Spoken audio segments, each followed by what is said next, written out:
Paulson is excused. So at this time, you've got 4 councilors present, Your Honor. And Mayor, Councilor Gilligan is on logged in now. Okay. Okay. So Hey, I'm here. Sorry, buddy. The city was muted. I couldn't hear what was going on.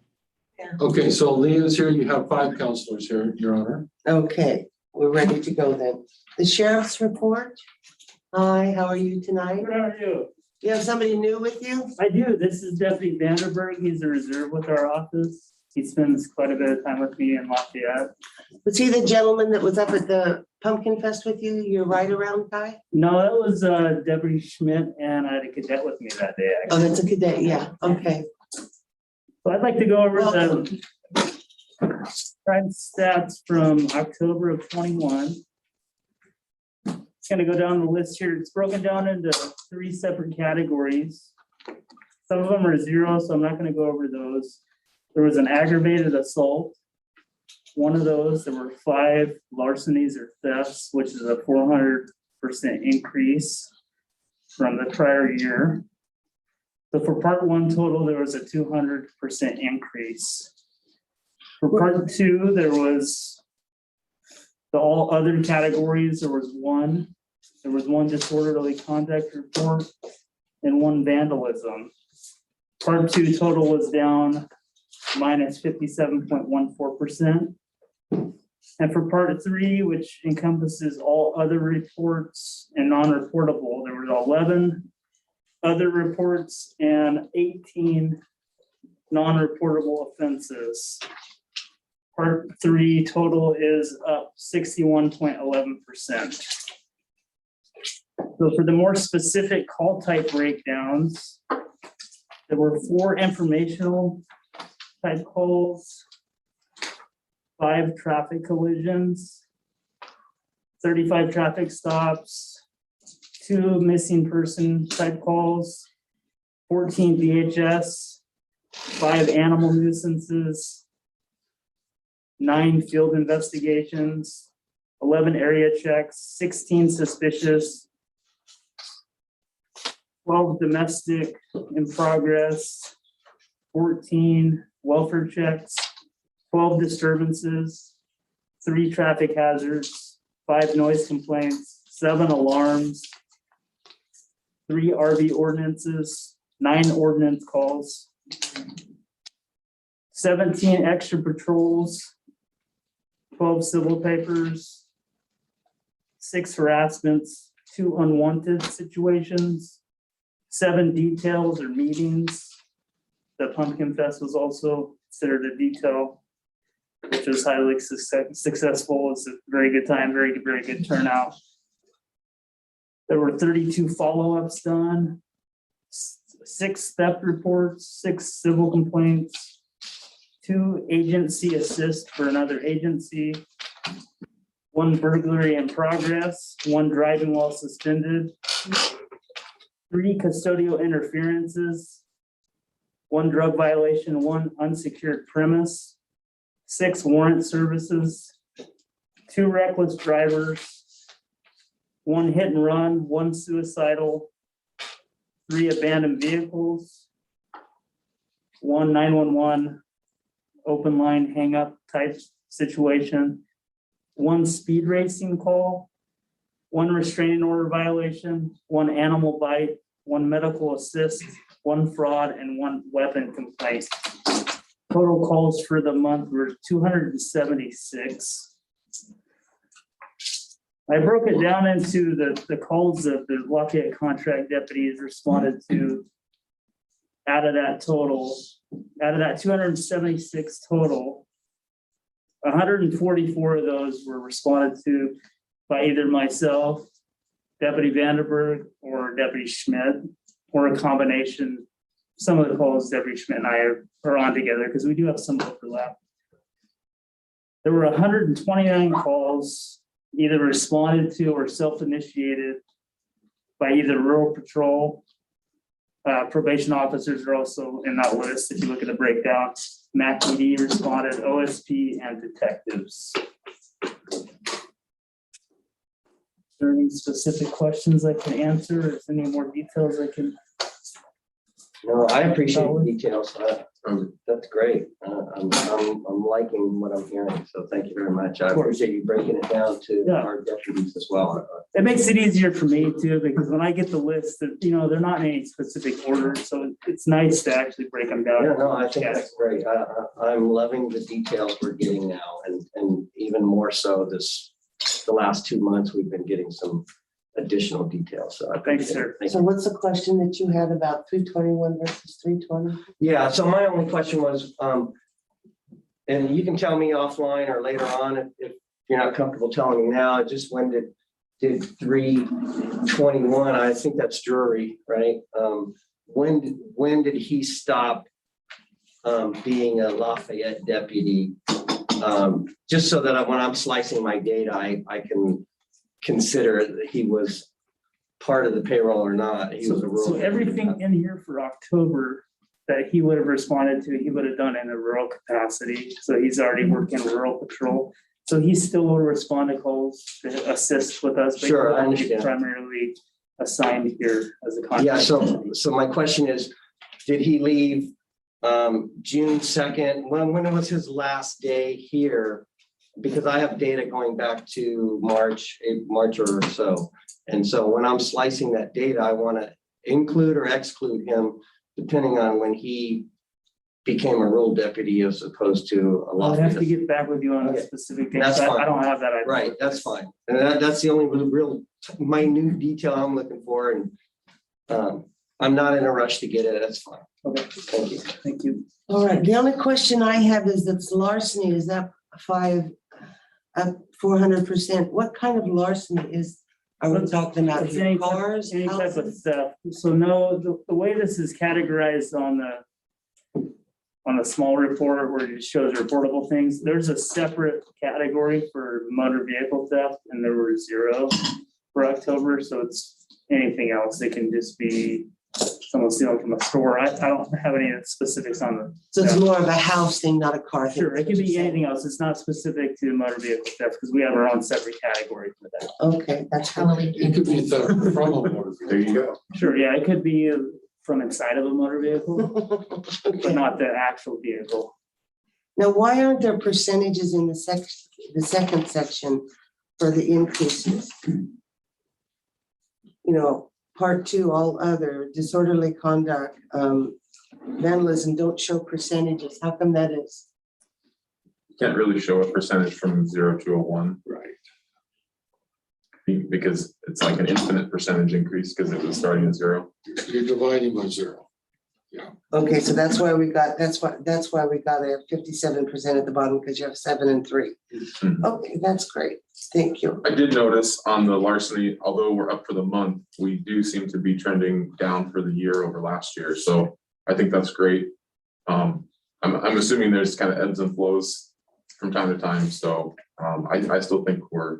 And you know, a lot of it is someone will come into an area and they will try door handles. And unfortunately, they're not always locked. So it's really just protecting your property, Mhm. ensuring that your vehicle is locked, ensuring that everything is taken. Like one of these was an unsecured premise that I know I stopped with, just someone leaving their garage door open. It's just trying to minimize anyone walking through the area. Hey, what's in the garage? So letting people know to secure their items and their property is going to help out with a lot of this stuff. And one question I always have and I always forget to ask you is the column that says year-to-date, that's to now. And the prior year, is that for the total 12 months prior year? I Or think, prior year at this point. October to October. I Yes, think it's to this point. yes, that would be So correct. January 2020 to October 2020. Right. Right. Okay, I just wanted to make sure that we didn't have 12 months in one and, you know, So comparing it with last month's, it looks like the prior year is all the same totals. So it might be your total. The one, I don't have the other one with me, so that's fine, yeah, okay. We'll double check. yeah. It should be prior year, just for the time indicated. So the times match here, like the year-to-date here is from January to October. The prior year would be January to October of the prior year, so that they match. So we're looking at, okay, great. So he's correct, like for instance, on the larceny, we're down by 11, so that's pretty good. And if I can remember correctly, last year, throughout the year, we did have an issue with car clouds, just a big rash of them. So you would get like six incidents in a small amount of time. Like one weekend. Right. And it seems like you get one call, there's probably gonna be 4 others right behind it, unfortunately. I think that that's a lot. I think a lot of that comes from the fact that, from what I've noticed, is that the citizens are more aware of it. And they're keeping an eye on stuff throughout the city to help us. You know, when a citizen makes a report, I always try to tell them, like, it's so nice because they really are that first line of defense. They see so much more and they're invested in the community. And when they report it, it makes us more aware. It gives us an opportunity to focus our patrol in a specific area. But I think it's great. Yeah, so do I. Any more questions, guys? Any questions from the guests? No questions? Is there anything from the city or from the council? Is there anything that you need from us? Oh, no, Okay, I'm good. Thank you. yeah. Thank you so much. I appreciate it. Yeah. Thank you. Thanks. Nice to Okay. meet you. Yeah, nice to meet you guys. Yeah, welcome. I'll be around. We have 2 minutes to, okay, the one is for the executive session and one is for the work session for October. Because of the amount of work and different things in the meetings that we've had the last time, we weren't able to get the meetings for which months? September. September is the only one we're missing. October. The October 14th regular. Yes. Now it's on. The October 14th, that will be coming next month? Yes. Yes, okay, thank you. Okay, anybody have any statements or any changes they want in any of these minutes? So I was a little bit concerned with just the total amount put down for this. My understanding is the minutes are kind of supposed to capture the main points. And I looked back and said, well, what has Lafayette done in the past? And I think one of the previous work sessions was talking about the fire department, and it was, a page and a half. So it's not my hill to die on, but I think that there's maybe a lot more than just kind of the general overview of what I would expect in minutes. There's a lot of back and forth. This person said, that person said, but then there's also, some of that missing. So it's like, if we're going to have this much detail, I feel like we either need to have it dictated or we need to go and say, well, what were the main points? Because we've got an online video of that anybody can go see. That's kind of what I'd like to bring forth and see. I think month to month or meeting to meeting, we should be consistent with what's in the minutes. So we either need to decide that we can fill the minutes, as much in detail as possible, or we need to keep them to a specific, form guideline. Well, I think that these are 2 different types of meetings. The meetings that we have here are one type of meeting, and a work session is a work session. So I can see where there's going to be more information on the work session than there would be in a regular meeting, because of the fact that decisions were made, things were discussion. It was a specific type of a meeting versus the council meeting. Now we can ask Kevin what because I understand they're all, to me, it's a synopsis of a lot of things that people said. And to be honest with you, a lot was said. I'm not gonna argue with that. I think part of it too is, with the monthly meetings, the citizens have access to the agenda, but also the council packet. So they already have all this other information. Whereas for work sessions, we don't have that. We don't have any of that, right? We don't have a packet. I don't even think the citizens had an agenda, so I can see how with work sessions, it's a very different format because you're really having to deep dive more without all this supplemental information. So on the 2 different types of meetings, right? anyway, I don't have a problem with the way the minutes were and the different things, the statements that I were looking for were in there. Greg, do you have anything? Yeah, I actually do. I also think that a lot of the stuff, not a lot, but some of the stuff in here should not be included because whatever reasons, I think it is too much. We have 4 pages of notes of minutes. But there are some specific areas where I think opinion was inserted. But more specifically, I'm not going to get into all that just to save time tonight.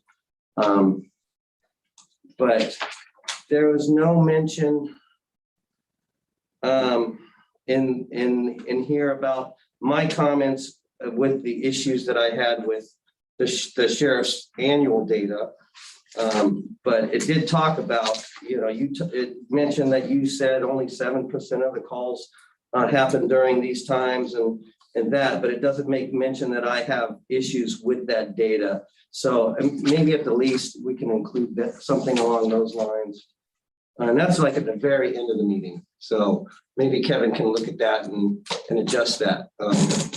And we're talking like the last 5 minutes of the meeting, I think, from that evening. Yeah. So what Greg would like to do is have a statement of his issues, of the fact that he's concerned about the data.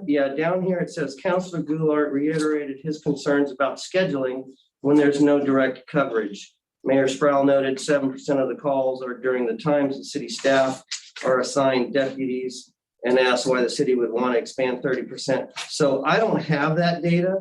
And if it's the data that was presented by the sheriffs for their annual report, I got pie charts and graphs, and I don't really have. What about all that data out of the stuff that they gave us?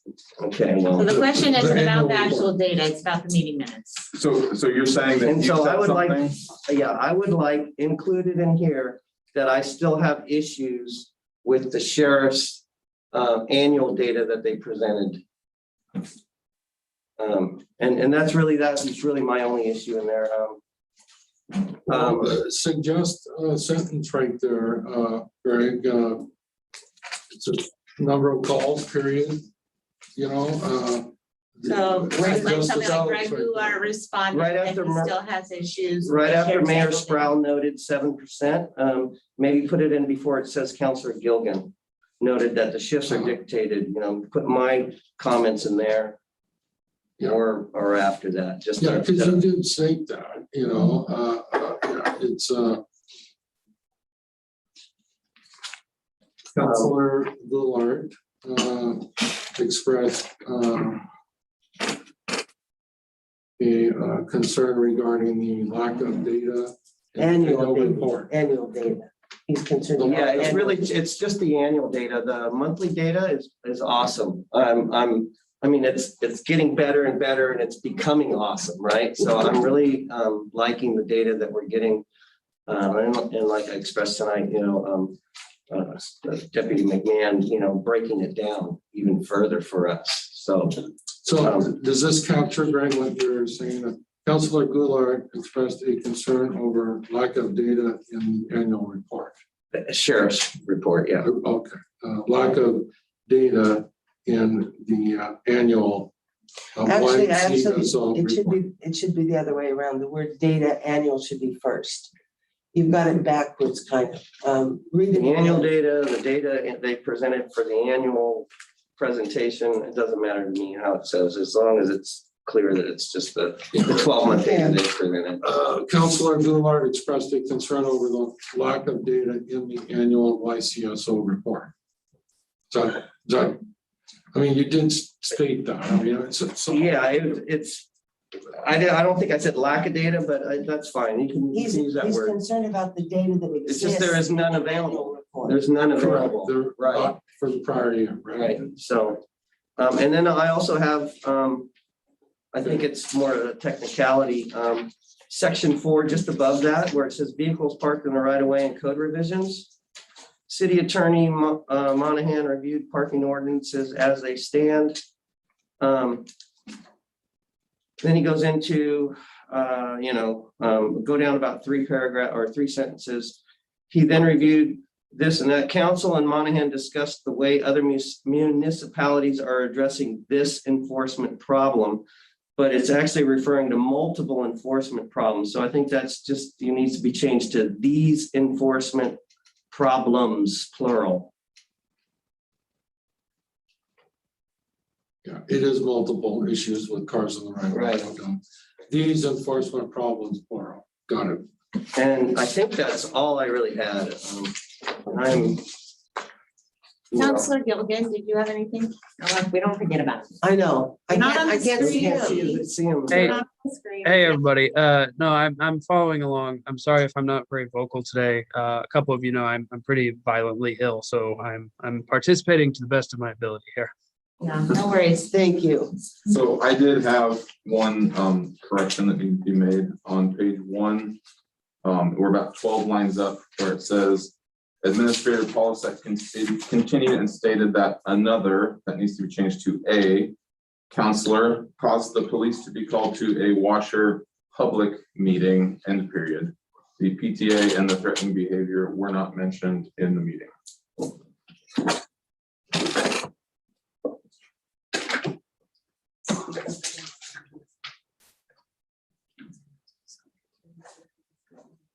So replace PTA with public and end the sentence after meeting. And then change the another to just a.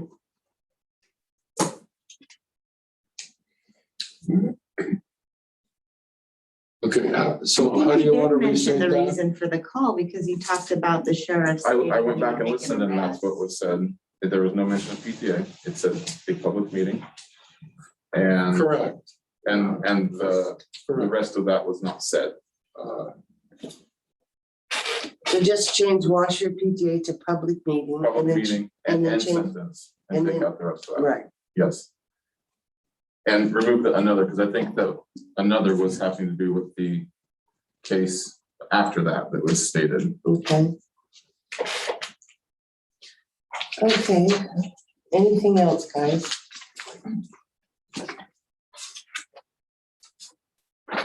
So there's those 3 suggested revisions. And what about the meetings of the executive session? Are there any changes there? I can't see any. I think everything is fine with me. I mean, The time checks out. That's all I got. yeah, I was gonna say, we got all the names there, the present and the times, and that's it, okay. Yep. So I need a motion. Hey, I have one thing on that last meeting, and I could be incorrect, but I thought that the second to adjourn the meeting was Christine and not Sheila, but I could be incorrect there. Don't remember. That's possible. I don't remember. We can double check and correct that if it's mistaken. Okay. We'll just do that, you know, and It's 10 double o'clock. check. That's- You know, it's 10 o'clock. I probably did second it and third. It was probably 3 seconds on that. one. Yeah. So you'll have Kevin check that? We'll double check. yeah. Thank you. Thank you. Okay, with those corrections, give me a motion. I move to, can I make the motion for both at the same time? Yes. Okay. Sure. I move to approve the minutes for the work session, the city council meeting, no, the city council work session held October 26, 2021, and the city council executive session held October 26, 2021, with changes noted. A second. Yeah, all in favor? I Aye. Opposed? Okay, passed unanimous. Okay, here we go. Now. I've got to read something, so bear with me because my eyes aren't doing really good because for of my addition and cold. deletions. I'm sorry? We're at additions and deletions. Oh, I'm sorry. Skip something. You're right. I do And that then when I citizen don't, input. you know, I do that when I don't go on this. I go by my green tabs. Okay, additions or deletions from the agenda? So I would like to remove discussion item 9B today, talking about the ADU. We talked about that last month. We haven't had a chance to review the minutes, and I think we all need more time with all the extra meetings we've been having to do our due diligence and research. If anybody of the public has, statements tonight that they want to add, I'd be more than happy to listen, but I don't think we need to discuss that right now. So when did you have an idea you wanted to go out? So 4 months, or would you like to have just be asked, let Preston know when you want it, put it back on the menu? Could we revisit in January, just a quick, see where counselors are at, and then maybe put it on for February or March, you know? Okay, well, why don't we put it on a light discussion item in January? Okay, Okay? yeah, if it's a busy January, then February would be fine, right? So I figured it'd take like maybe 5 minutes in January to just say, hey, you know, how's the research going? Can we plan on that for next month or not? And then, you know, I don't plan to go into detail in January on that. Well, what, Just why don't like you a do? counselor report. Yeah, what do we? Right, like, hey, Mention in you know, so- January. yeah. Okay, so Remind us. we're kind of targeting February. Yeah. But- Probably, yeah. Okay, sure. Yeah, that discussion item doesn't have to be a main discussion item. It can be under like counselor report. January's usually busy, very busy agenda. Thank you, Jim. Yeah, thank you. Okay, citizen input on non-agenda items. Do we have somebody that would like to say something?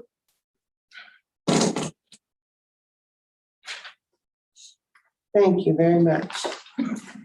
Okay, the next thing is a public hearing, and the first thing we're going to be doing is the major variance. And I believe that there is a Yes. statement that needs to be made. I have a statement I need to read. When Ben and Lacey Morris were issued a citation for their non-compliant fence that had been built, Ben reached out via social media seeking advice on how to navigate the situation so he could keep a taller fence. A discussion was had regarding the challenges of fencing on corner lots and why he desired a 6-foot fence rather than a shorter fence is permitted. I recommended to Ben that the first step would be to contact the city administrator to inquire about the process of having a review done by the planning commission. Per the city attorney, this is considered an ex parte communication, which I am obligated to disclose. In addition, Ben and I are acquaintances as he served as a volunteer for the Lafayette Fire Department for a few years. We are friends on social media and interact on occasion in that capacity. Given our conversations on this topic and interactions outside of city business, I cannot say for certain that I am able to make an unbiased decision in this hearing. As such, I am recusing myself and will not be taking part in this discussion or vote should there be one. Anybody else have anything to say?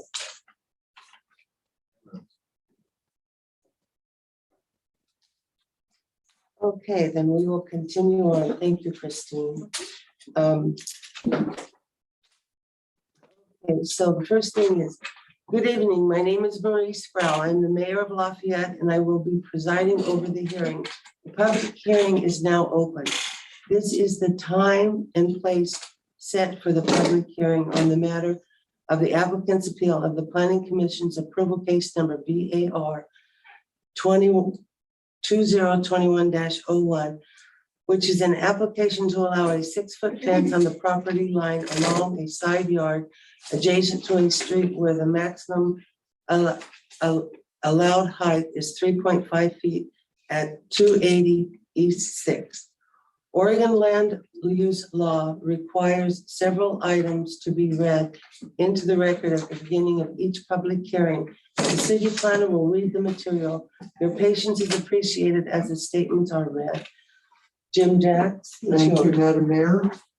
The applicable criteria upon which this case will be decided are found in the Lafayette Municipal Code, section 3.104.07. The criteria are addressed in the staff report and will be summarized during this hearing. Testimony, arguments, and evidence must be directed toward the criteria or other criteria in the plan or land use regulation which you believe to apply to the decision. Failure to raise an issue accompanied by statements or evidence sufficient to afford the decision maker and the parties an opportunity to respond to the issue precludes appeal to the Oregon Land Use Board of Appeals on that issue.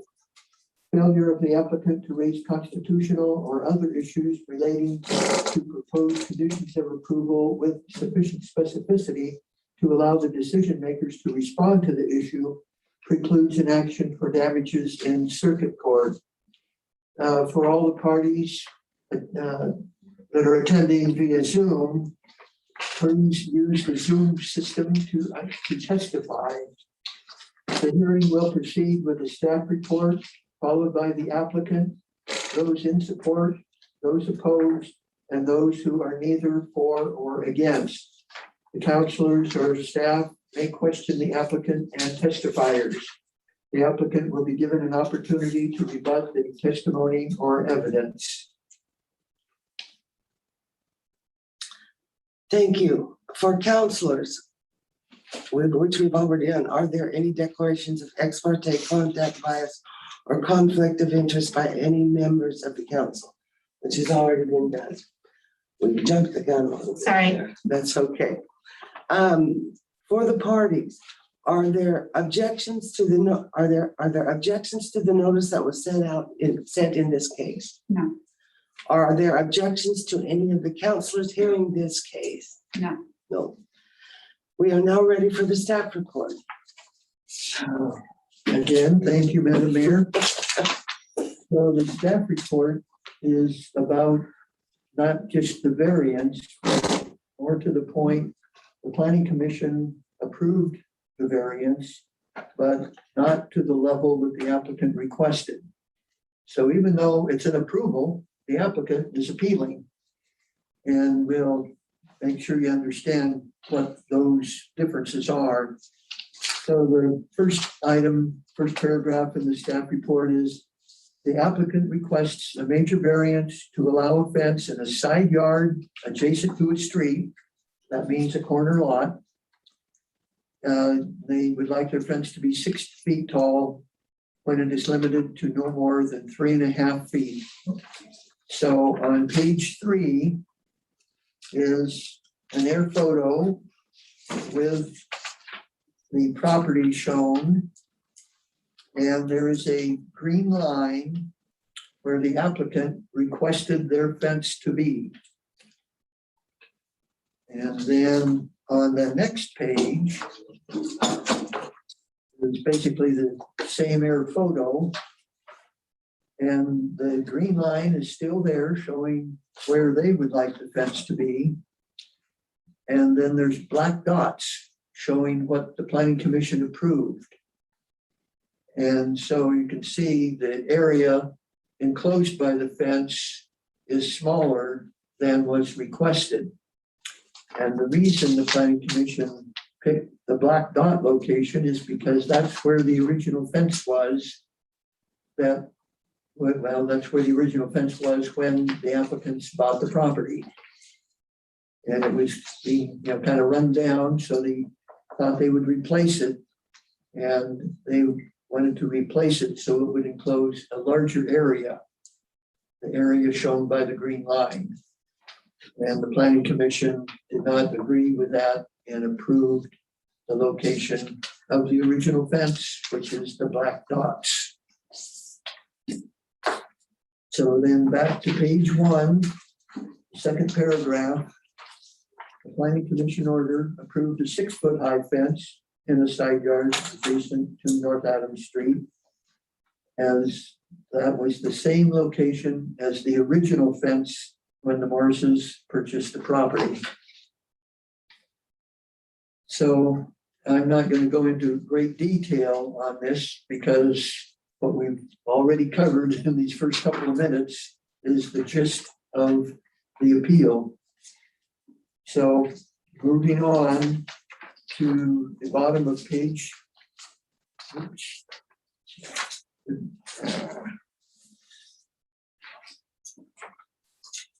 bottom of page 5.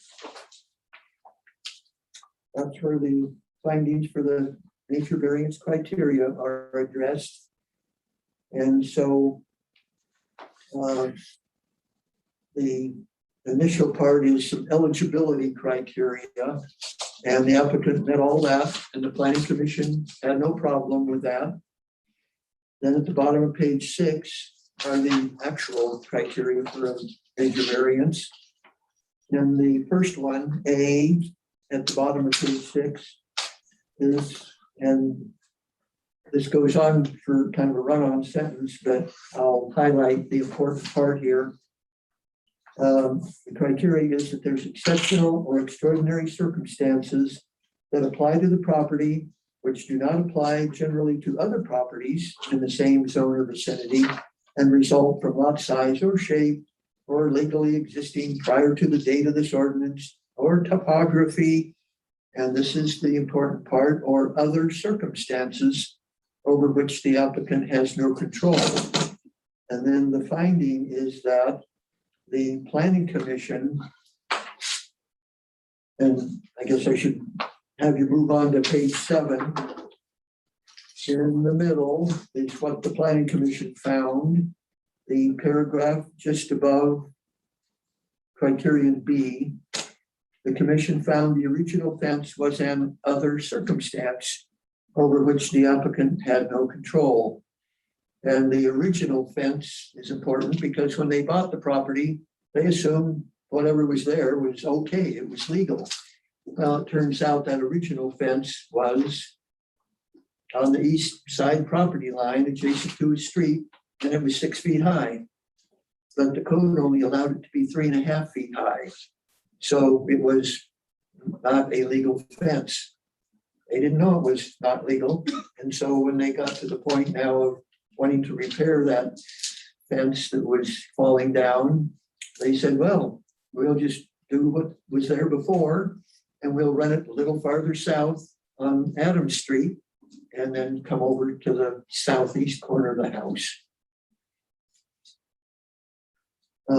The second criterion is B, and it's talking about the variance is necessary for the preservation and enjoyment of a property right. And then just below that, the paragraph says the planning commission order found the property to the north and the surface of North Adams Street to be higher than the applicant's backyard, which could allow the property to the north and the passersby on North Adams to see over a 3.5-foot fence into the applicant's backyard. C, criterion C, is that the variance would not be materially detrimental to the public welfare or injurious to property in the vicinity. And then the finding says the planning commission order found approving a new fence in the same location as the original fence would not be materially detrimental to the public welfare or injurious to property in the vicinity. Moving on to page 8, at the top is the criterion, which is that special conditions and circumstances on which the application is based do not result from the negligent or knowing violation of this ordinance by the applicant. And then in the finding, the planning commission found that the applicants did not know the original fence violated the fence standards, and their not knowing did not result from negligence or a knowing violation of the city's standards. The last criterion is that the variance requested is the minimum that would alleviate the hardship. And the planning commission order found that the requested 6-foot high fence at the original location was the minimum necessary. This is back to the applicant requesting that the fence be at the original location, but it be a longer fence and include more area. And so the commission decided, well, the original fence at its location is the minimum necessary. The applicant disagrees with that, said, no, having more area of our yard enclosed is the minimum necessary. So those are the criterion, and that's how the planning commission came out or founded on each of those. There's the attachment 1, which is the planning commission decision. So if you wanted to, you could have read everything that's in there and become as familiar as anyone with what the planning commission did and why they did it. Attachment 2 is the applicant's original letter dated October 24. And then attachment 3 is the applicant's I guess you could say revised or updated letter. Excuse me. The attachment 2 is the applicant's 1024 letter or justification for this appeal hearing. And then attachment 3 is their original July 12 letter.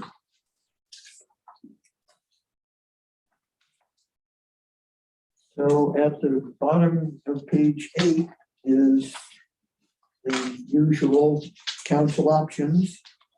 The first one would be affirm the planning commission order, adopting the planning commission order's findings to support the affirmation. Approve the applicant's appeal, adopting findings consistent with the applicant's justification for the fence they requested. That number 2 is approve the applicant's appeal, that is, allow the applicant to erect the fence that they originally requested that encloses the greater amount of yard. Number 3, continue the hearing to a date time certain to allow additional information to be entered into the record. And then the sample motions are on page 9. So that's my staff report, and I would be glad to answer any questions that you might have. I know that this is probably basic, but looking at these pictures, the green lines where the fences are the fences are right now are on the property line. Is that correct? No, that was their intent, but their fence contractor ended up putting the fence in the wrong location.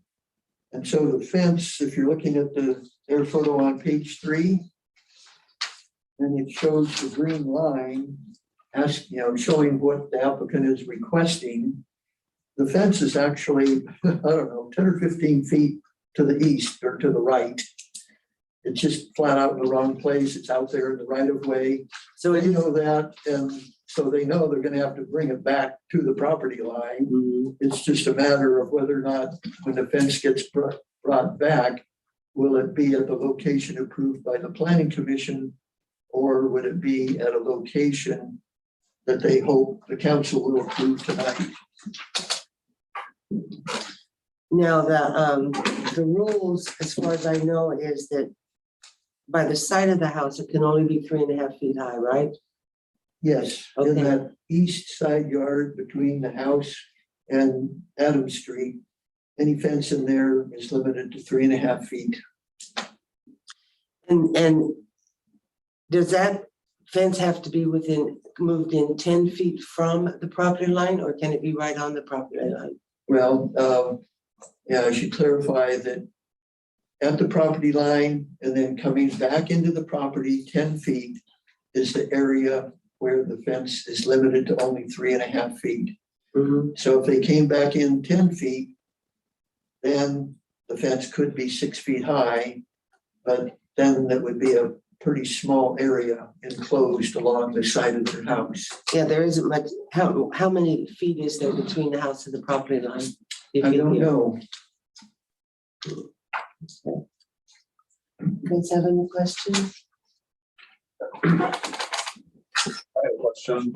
So it looks like from your report that all of the variance requirements were met or deemed to by the planning commission that they were met. Is that correct? Yes, Okay.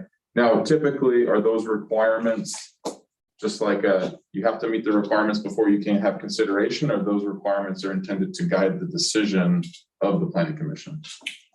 well, there's some that are called eligibility requirements. They're at the bottom of page 5 or start at the bottom. They're listed on the top of page 6. Mhm. And so to be able to apply, the top of page 6, number 1, the proposed variance allows the use not permitted in the district. And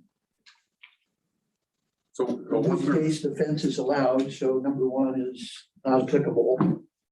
The second one, another procedure is specified to modify the standard. No, they got to use a variance, no other procedure.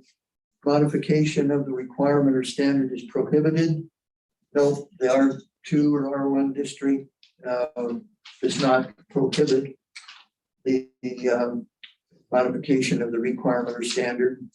Number 4, an exception from the requirement or standard is not allowed in the district. That does not apply either. These are in the staff report, or usually in the material that goes to the planning commission, just so they know they're there.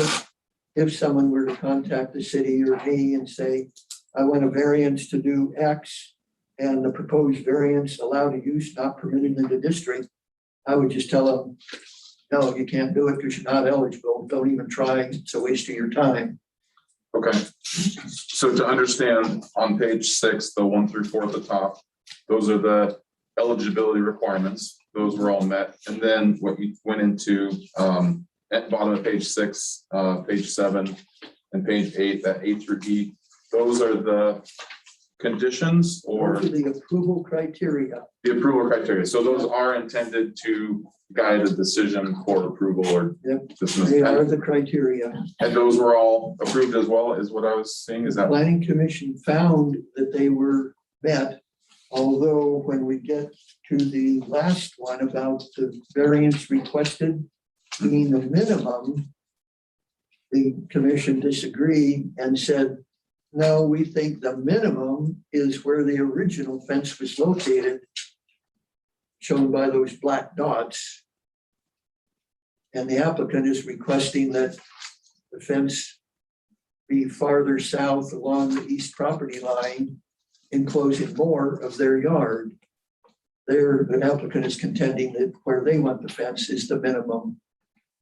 Okay, so on the third paragraph then in E on page 8, it says the planning commission order found the requested 6-foot high fence was the minimum necessary to alleviate the hardship of not having privacy in the backyard and the need to contain their 3 dogs. The planning commission order concluded criteria on 3-104-07E was met. So I didn't see that extra explanation you gave about the way it's worded. It makes me think that that was unconditionally decided as approved. There should be a phrase in there that the planning commission found that the 6-foot high fence at the original location. Okay.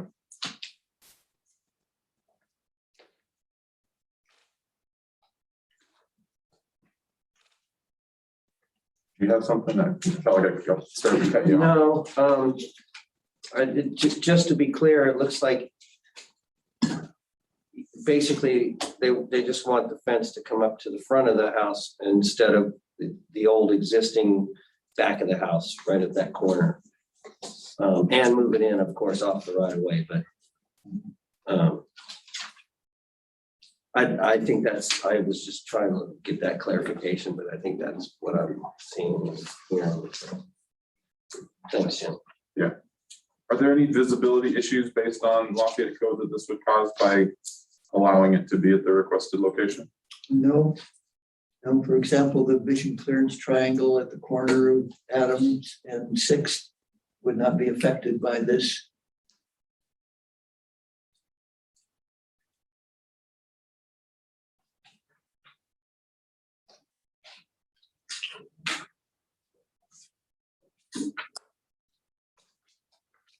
No.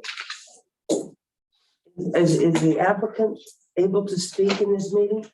Yes, after the staff report, then the applicant, any supporters of the applicant, then opponents, and then any parties who are neither really for or against, but want to comment. Would you evidently are the one. Would you like to speak?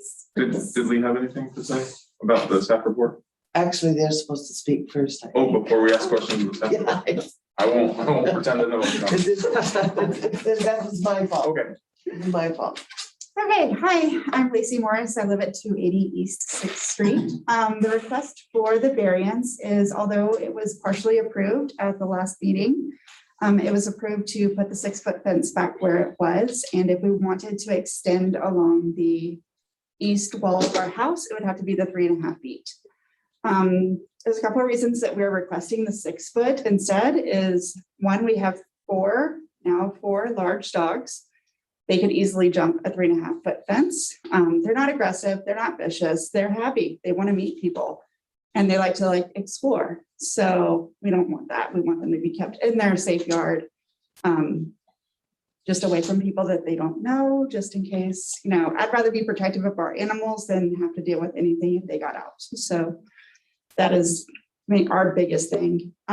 Second is Christine has met my husband. He is 6'6". A 6-foot privacy fence doesn't do a whole ton for him, but it does more for me than it does for him. We were raised in Alabama, so we are from country. We like our privacy. We have dealt with a lot of kind of just Southern crime. People come into your backyards, people come and check out what's happening. Listening to the sheriff's report earlier, larceny is up, and getting over a 3.5-foot fence into our backyard is not ideal and not something that we would like to deal with. We keep everything secure, but just having the idea that somebody could look into our backyard and see what's back there or have access to our dogs is not what we are wanting. What we are planning to put on the side of the house there is actually a playground. We are trying to have kids and we would like to use that space as a nice little swing set or something, so our kids can have access to it. And we have a secure feeling of our backyard as safe environment for them. Thank you. You're welcome. Thank you. Anybody from the audience have anything they want to mention? I'd like to support it. Okay. My name is Ian Stone. I live at 310 East 6th Street. The fence faces directly to the side of my property. I'm the closest neighbor that sees this. I appreciate that they remodeled, repaired. As for what we're talking about, it's always been agreed upon the east side. But the south side, I feel that if it was any kind of zigzag shape, it would take the uniform shape of everything that I have to look at. And, well, it wouldn't be aesthetically pleasing. Whereas if this front corner is squared up with the front of the house, I feel that would be a more uniform looking appearance. I'm supporting it. Thank you.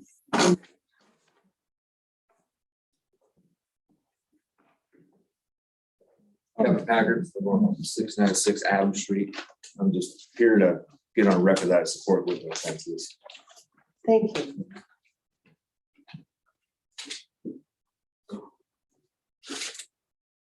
Okay, Lee, do you have anything since we left you out before? Yeah, I'm just, I don't think it, and maybe I missed if it was touched on. Is there any problem with the view from cars traveling down those roads with the proposed fence? It does not appear that there would be a problem. The fence would be back, even so to speak, with the front wall of the house. And even though it would extend easterly to the east property line, the rights of way for Adams and 6th are 60 feet wide. In the middle of the street is about a 20-foot wide paved surface for the road where the vehicles travel. So there's roughly 20 feet from the edge of pavement where cars would be traveling to the property line. And then particularly at the corner of Adams and 6th, the fence is not up out there near the corner, it's back where the front wall of the house is. Okay, thank you. Jim, anything more?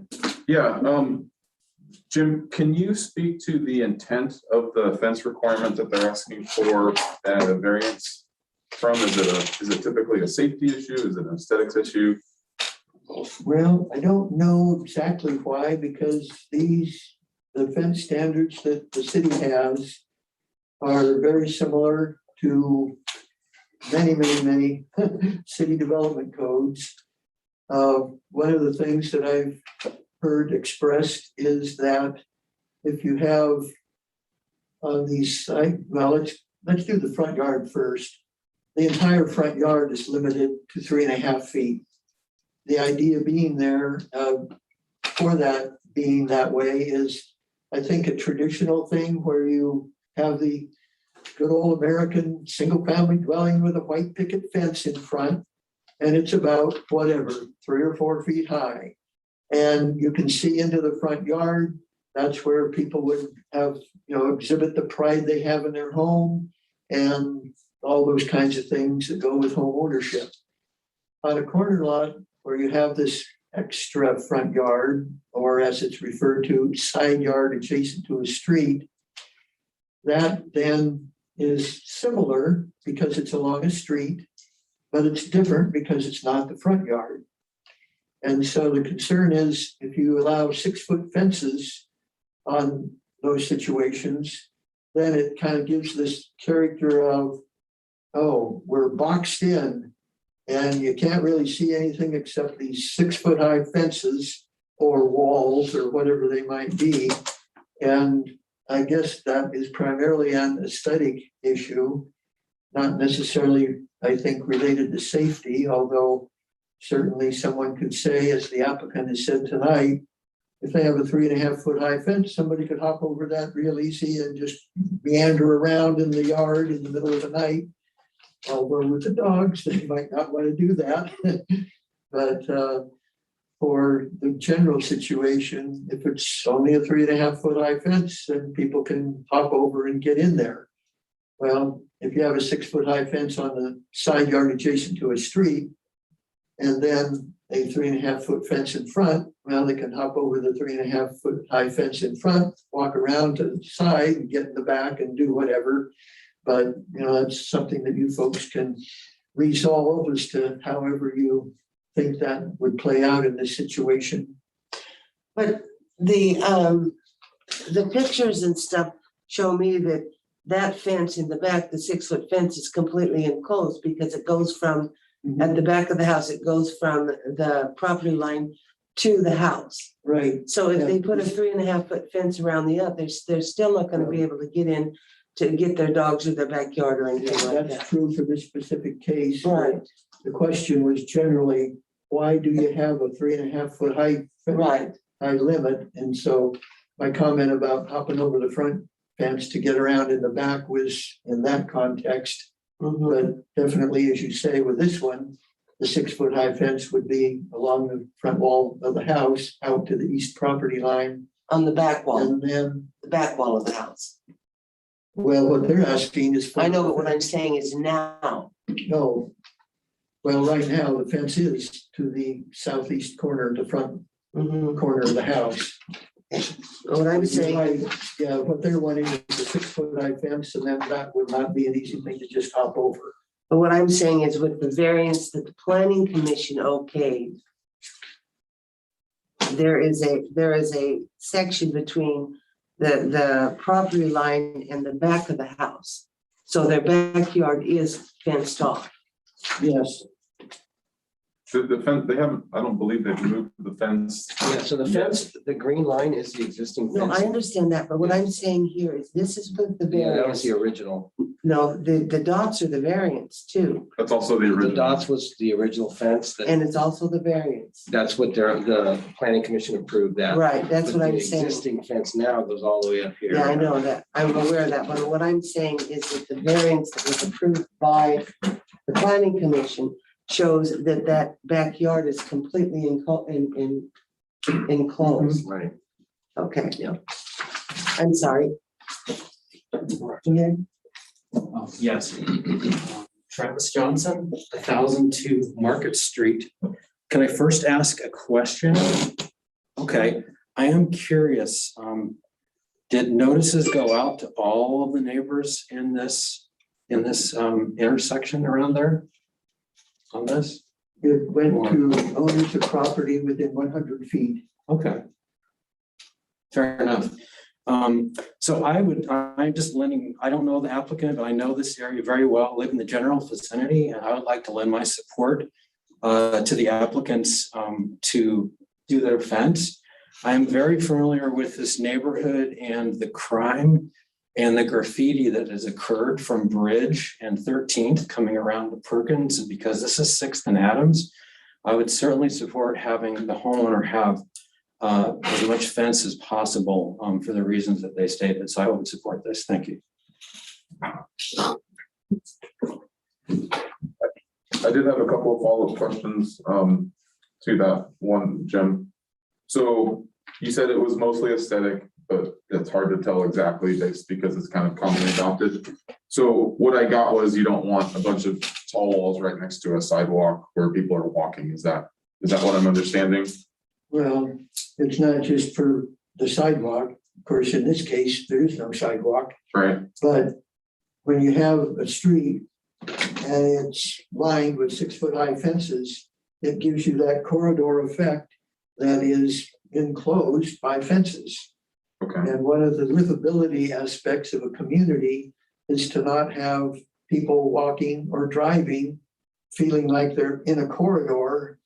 And instead, it would be to have them be able to look at people's yards and see the landscaping, see the shrubs and the trees and the plants, see the good architecture of the homes, and have a good livable experience rather than feeling like they're in a combat zone walking down a corridor where they're isolated by these vertical structures. So corridor, I'm looking at the current requirements. You can have a 6-foot fence, 10 feet back, which with 60-foot right of ways, that would be a minimum of 80 feet wide, right, per code. The right of way is 60 feet. So I'm trying to think of the difference between that, but where you said there was no sidewalk. So sorry, I'm trying to think of if the difference between 60 and 80 would really make, that much of a difference. I'll be considering that, but you said there's no sidewalk now.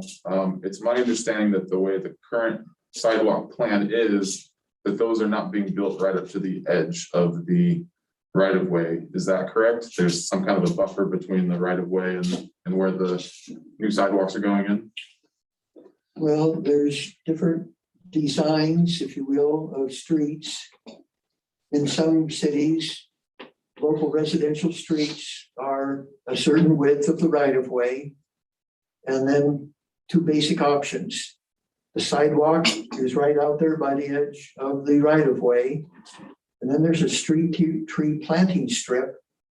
And then there's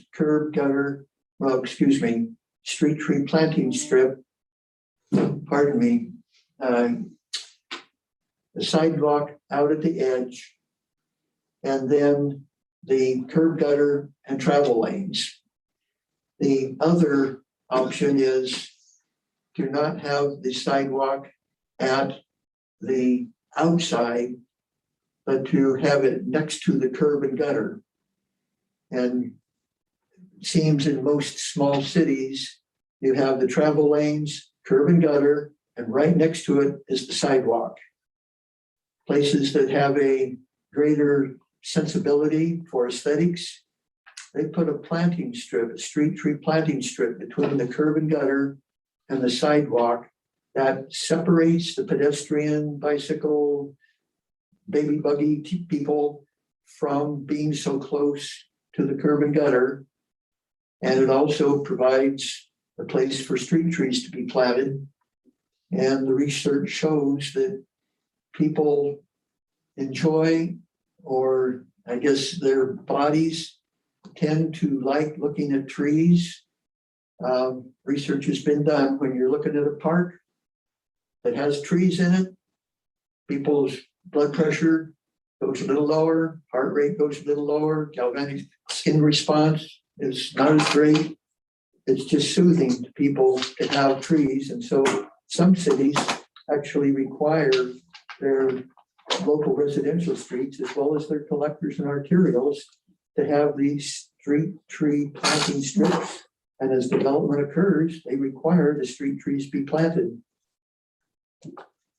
Okay, thank you for that explanation. So with no sidewalks being there currently, it sounds like that could be added later to improve the aesthetics if there were a problem. I think it's the goal of every city to have completely improved streets to the city standard. But even in Lake Oswego, you've been driving through there, other than the areas where the highest value homes are, the old neighborhoods in Lake Oswego, as well as a lot of the older neighborhoods in Portland, they're just gravel roads. There's no curb, no gutter, no sidewalk. You can't tell where the front property line is.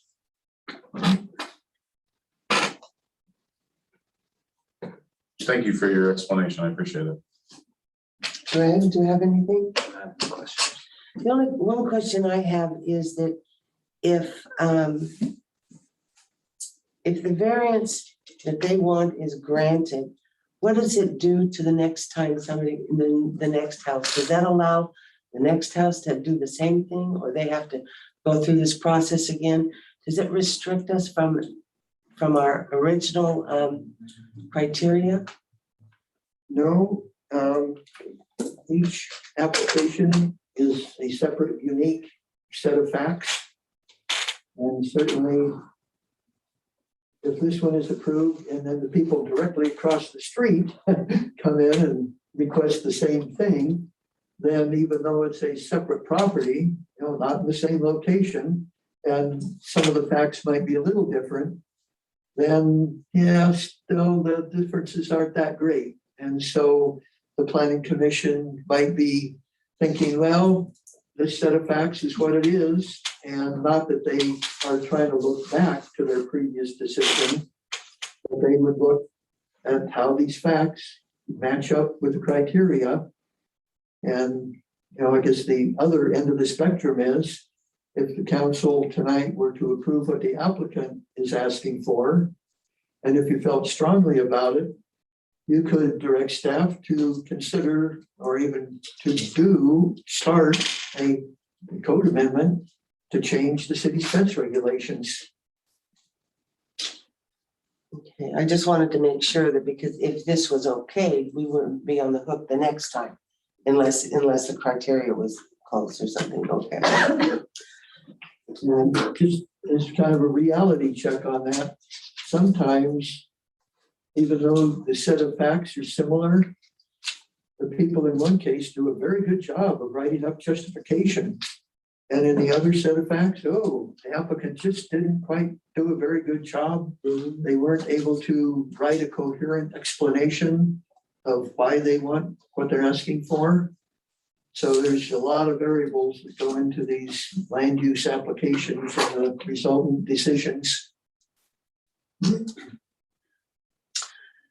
Okay, there's no more discussion from the audience. Any more discussion from you guys? What do you want to do? You might ask if the applicant has any rebuttal to anything. Do you have any rebuttal? Yes, actually, I'd just like to clarify that although the idea for the fencing that should not be 2 corridors, the neighbors to the north of us, their front of their house is facing east. So they really don't have an opportunity to put a 6-foot fence up. And then Ian across the street has no fence at all. That's amazing. I'd like to say there's no corridor because the other houses are all. Mine Right. faces west on that back corner too. I can't put a fence right there. So it would, for my understanding, it would just kind of be our side yard that would have that fence, and then the rest of the homes in the area should be open facing the streets. That's all. Thank you.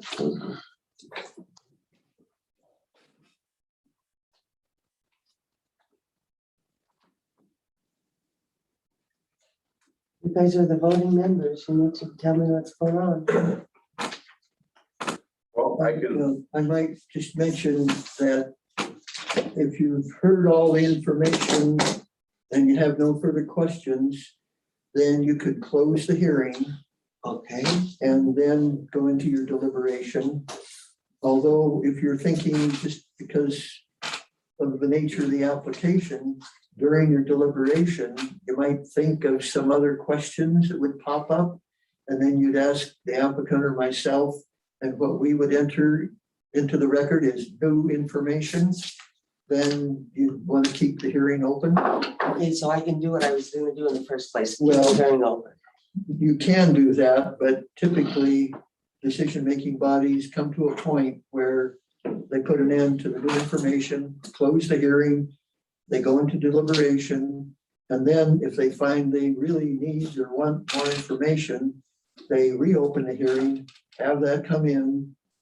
I know it's a little mechanistic, but it tends to help when there's, for example, a big crowd with a subdivision as the subject. So I just thought of another question. Can I ask it before? Yes, I'm not gonna close it. Okay, so, I know that we have people here in support tonight. Is the same thing true? So were people able to go and show their support or, dissupport of them at the planning commission meeting? Yes, there were 3 people who testified in support at the planning commission. And nobody was, against? There were no opponents. Oh, opponent, thank you. Okay, that was my question. I don't think I needed any more Thank you. questions. Lee, do you have any more questions? I don't think I have any questions at this point. No, thank you. Okay, Greg? I have no question. Okay, I'm gonna close the hearing then and we'll do the final deliberation. I'm gonna close the public hearing on this matter and we'll deliberate. Well, I think all signs point to we should approve what the applicant is requesting. They met all the eligibility requirements. They met all of the approval requirements as was reported to us. We were told we couldn't do any of our own research, and this was the material that was provided to us, and it says everything was met. The only thing I can think of or the only reason I was given why it shouldn't be approved is for aesthetics, and we've got multiple neighbors here coming tonight in support, saying that they like the view of the fence. That street is not developed out very well, so if there were aesthetic issues, street trees could be included into a later design element. Let's see, I'm trying to think if there were any other. So they followed the process. And again, I haven't seen anybody come out and say, no, I don't want them. I'm opposed to this because, or even just I'm opposed to this without a because. So I think that the right thing to do is to approve it. And I would even be in favor of directing the planning commission to look at amending this at some later point. Because there is an added value to having more of your backyard for those that live on the corner. So that's kind of my position.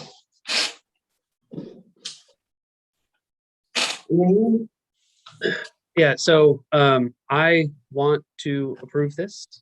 I'm sympathetic to the applicants, what they're portraying here. I almost hope that Greg votes with Jim on this because I can't. But I think it should be approved, but I can't because under the ordinance 3.104.07, it doesn't talk about fences. It talks about the shape of the lot and the topography. In another section, it talks about through no negligence or no knowingly violating it, and the fence being put there by them or by the previous owner is negligently erected. I'm going to have to vote against it, though I don't want to. And I hope that we revisit these ordinances very soon because they should be able to have that fence where they want it. So the question that I'm asking here is there's 3 options of what we can do here. Which is the option everybody is agreeing on? Where is it at? You're not confirming the planning commission orders, move the city council approves the applicant's appeal, adopting findings consistent with the applicant's justification for the fence they required. So that means that you're voting that they can put the fence all the way up to the front of the house and all the way out to the property line and straight down. Is that right? That's what they have requested, yes. Okay. And that would be as shown by the green line. Okay. And that technically is a variance in itself, isn't it? Because of the fact that it's all the way to the property line where normally it's supposed to be 10 feet in from the property line? Yes, a 6-foot high fence would need to be at least 10 feet away from the property line. So we're not requiring them to do that. They can Right, put the you're fence allowing- on, they can put the fence on the property line. Yes, Okay, I just wanted to make sure that we were looking at the same thing. So- Okay, So to understand, Lee, you're saying option one, which is affirming what the planning commission said? Yeah, I mean, I default to them on that, but honestly, I'm just looking at the requirements A through, what is it, E? And I come to a different conclusion, I guess. I don't think that it fits what's required for a major variance. I wish it did, like I said. I think they should be able to build the fence, but I'm reading the ordinance the way that I see the ordinance spelled out. so you agree with the planning commission? Yeah. Okay, And I will reiterate that I think we should revisit this ordinance soon because I think they should be allowed to have the fence. I don't think the ordinance allows for it. Yeah, thanks a lot, Lee. Put it all on me, right? And so, you know, I like you, sympathize, I really do. But I think I'm gonna have to go with the planning commission's decision and stick to the ordinance. But that being said, I think there's a few of us here that are gonna change that ordinance and it'll be changed. Greg, we are not changing the ordinance. That's the planning commission. Well, we're gonna look into getting changes going down the pipe and eventually hopefully change. So that said, I'm a no, I'm sorry, just can't. I do sympathize. And I don't think there's anything wrong with the view or the way it's gonna look, you know, in that area. I'm familiar with that area of town, so. Okay, so we have 2 for number 1. What are you gonna be on record for, Jim?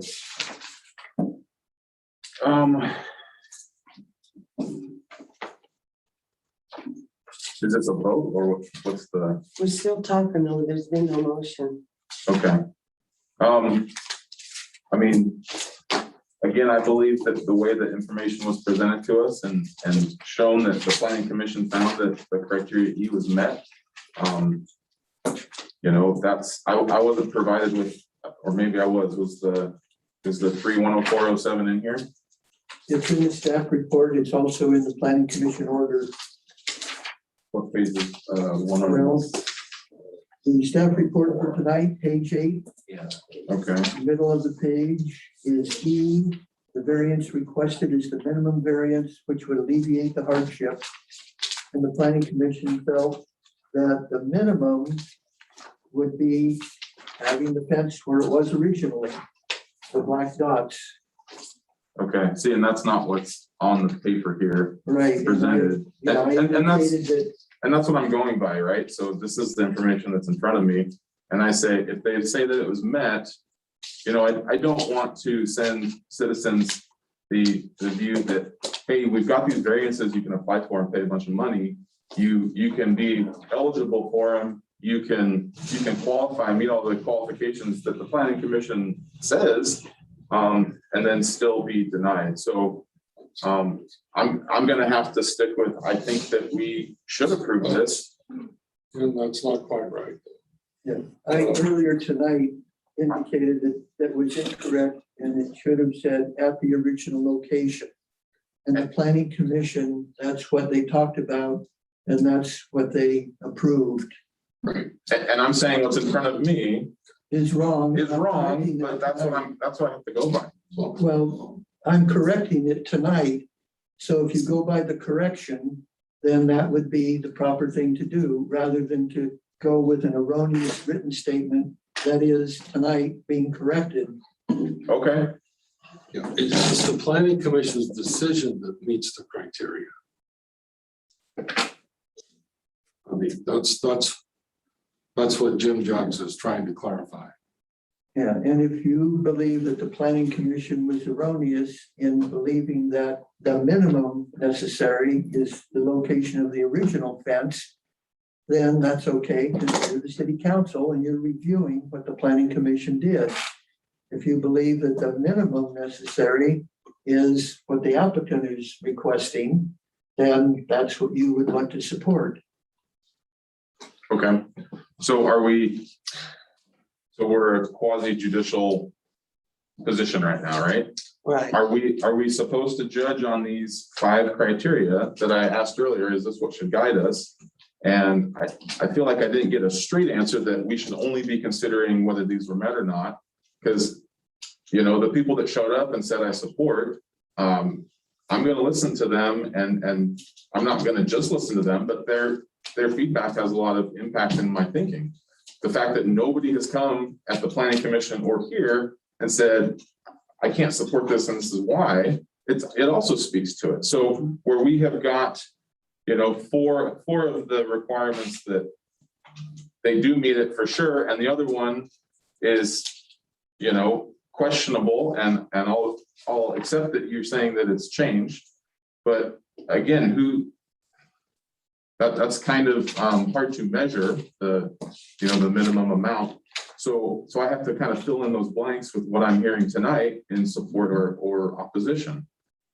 I think we should allow it, and that's number 2. That's where my position is. The approval criteria are not clear and objective. They are subjective. And to determine whether the approval criteria are met, you need to exercise judgment. Okay. And the planning commission exercised their judgment, and the city council then is kind of doing a double check to see if the council thinks that the commission's judgment was on the right track, or if you believe they were off a little bit, then the council can decide something different. Okay. Okay. Does somebody want to, one of these three can be a motion, is that correct? Yeah, the last page are sample motions. In the 3, the 1, 2, 3? For example, on the last page, if someone makes a motion to affirm the planning commission order, it would be, I move the city council affirm the planning commission order and adopt the planning commission orders, findings, and. So it's one of those 3 motions that you're Second looking one, for. If Okay. you're wanting to do something different, then number 2. Have we discussed enough? Do you want to make a motion, someone? I have a question. Sure. If I can interrupt. Yes. These words are not word for word the motion you have to make. It's just an example. It's a good Because guidance. often at planning commissions and city councils, people are flustered when they come to the point of making a motion, and they kind of know what they know what they want to say, but they don't know how to say it. So this is a guide to help, and you can We use thank any you for words you that. want for your motion. I appreciate that. And I think everybody does too, because you're right. I know when I used to make motions, I would get down, I'd be a little flustered as to what to do. So thank you for that direction. So my question is, considering that 3 counselors have said that regardless of the outcome tonight, we want to look at changing this code to allow for things like this in the future. What I would hate to see is them have to move their fence, and then in 6 months, you know, that the code allows for that. Okay, now, Jim, you cannot guarantee No. that that is gonna change at all. I understand that. So I'm asking, if we said, hey, the city council does want to visit this and we want to push it to the planning commission, what's the timeline for that? If everybody, you know, if we don't hit a bunch of issues, is that several years? Is that we could do it in 3 to 6 months? What does that look like? I don't know. It would be in the 3 to 6 month category. Okay. A process that includes the planning commission holding a public hearing, making a recommendation to the city council holding a hearing, making a decision. Prior to the planning commission hearing, there's a 35-day notice to the state that the city is proposing to change its development code. And then there's time for creating the language, having the planning commission at a work session or 2, I don't know how many it might take, have them look at the issue and decide whether or not any change is proposed. They may say, no, we like the code language, we're not proposing any change. Okay. So, So how long time? What are you talking? 3 to 6 months. 3 to 6 months.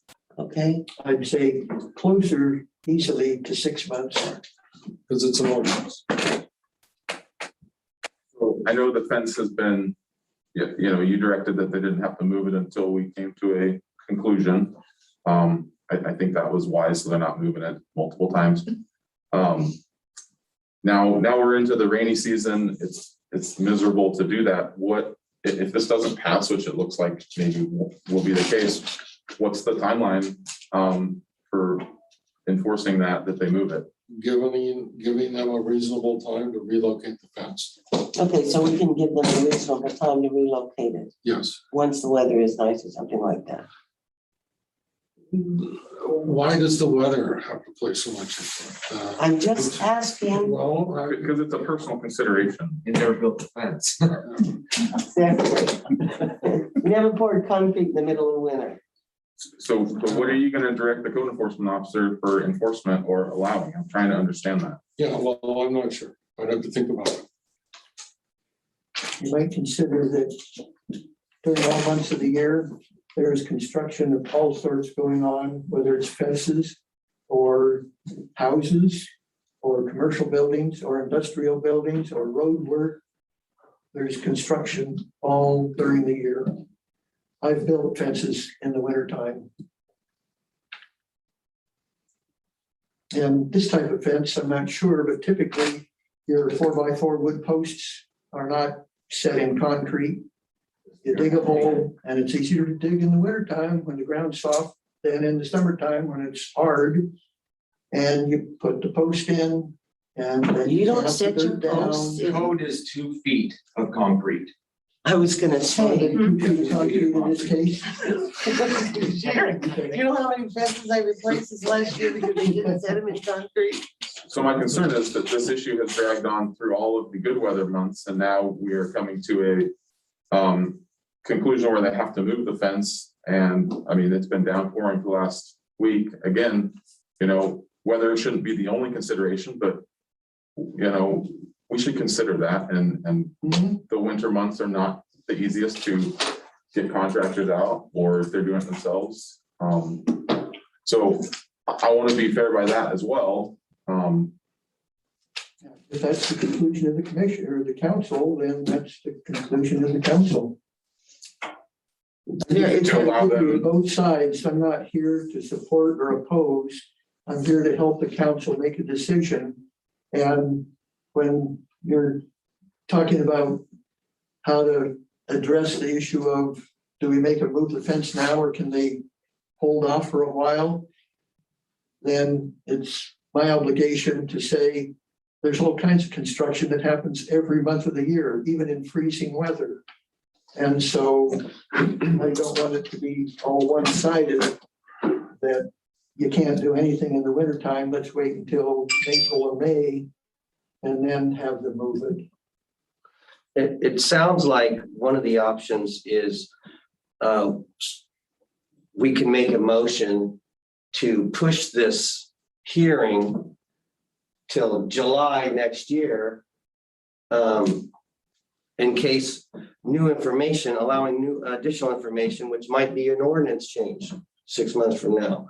Am I reading that right? When you say push this hearing, do you option number 3. Option number 3, I move the council continue this hearing to a date and time certain to allow for additional information. The third motion that was, offered as a suggestion.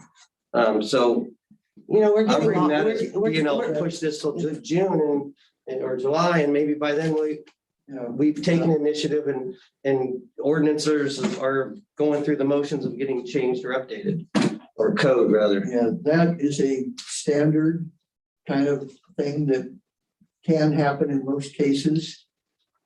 In this case, we're running up to the 120-day period where the local decision and all local appeals have to be done by the end of the period. And in this case, it wouldn't really be continuing to gain more information about the application and its meeting or not meeting the approval criteria. It would be waiting for the city's regulations to be changed, which isn't really new information applicable to the hearing. It would be a wholesale change to the development code's fence regulations. Well, why don't we do this? Can I ask how you feel on this? Well, I'm not a voting person. If there's a tie vote, you could be. Yes. I agree with number one. Okay, And but what I'm saying here is, let me give you an option before you jump out. Why don't you make the motion and give the applicants 3 months to move the fence? I was thinking 6, but yes. 6, I think, is too long. I think because the planning commission needs to jump on this and get it taken care of, because we need to get this done. So what I would say is make a motion to, for number one, and then give the applicants 3 months to move the fence within the 3-month period. Then it goes back to the planning commission and we go from there. I mean, we send something to the planning commission about reviewing the actual ordinance Yes. and then go from there. That would be my suggestion. So if, Just, oh, go ahead. just a small note for Jim, because Christine's not voting, there would be no tie for Marie to break. Well, I understand if somebody abstained though, Okay, very good. Just make you sure. know, if I could convince you to abstain and say, even though you don't agree with it. I'm trying to play this around here, Lee. Okay, so if we, in our motion, we say we're gonna affirm the planning commission's order and give them 3 months to come into compliance. We're also directing, would we say we're directing the planning commission to, or we're directing the city to start? I want to get this worded right. And what we should probably say, and you can get, is have the admin, which would be Preston, to request a review of the fence ordinance by the planning commission. Is that correct? Would that work? Well, typically you give the planning commission direction on how you want something. Okay, so we direct the planning commission to review the ordinance, the fence ordinance? If you say, planning commission, review the fence regulations, and at a work session, they review them and say, no, we're not interested in initiating an amendment to the development code language, then that's the end of it. Well, that's what, You know, what you're really wanting is for the requirement to change, then direct them to initiate a code amendment and tell them what that change is. Specific. well, then you're gonna have to make that up, because I don't want a change in the ordinances. So you're gonna have to decide what you want the motion to be yourself. Okay, Because I think the ordinance should stay the way Wouldn't it that be is. two because- separate things, though? You've got your ordinance, just on semantics. You got your ordinance pertain, or your motion pertaining to this, and that would be a whole separate. Not direction. necessarily, it would be the whole thing. You could wrap it into the whole motion, It should be separate, okay? because we have a specific question on appeal Okay, that you need to decide. so this Then- this motion here should should say that and the 3 months extension, is that correct? Oh, I'd say that's separate motion. Okay, Yeah. so you want 3 motions, one that goes with number 1 exactly. And then you want another motion that gives 3 months to move the fence. And then you want the third one to go to the planning commission that says, we want it changed, we want it reviewed.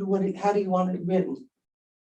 Well, that's the option is, and again, this is kind of my given 2 sides or whatever, but if you merely want the planning commission to consider the fence regulations, then that would be the motion. Consider changing the fence regulations.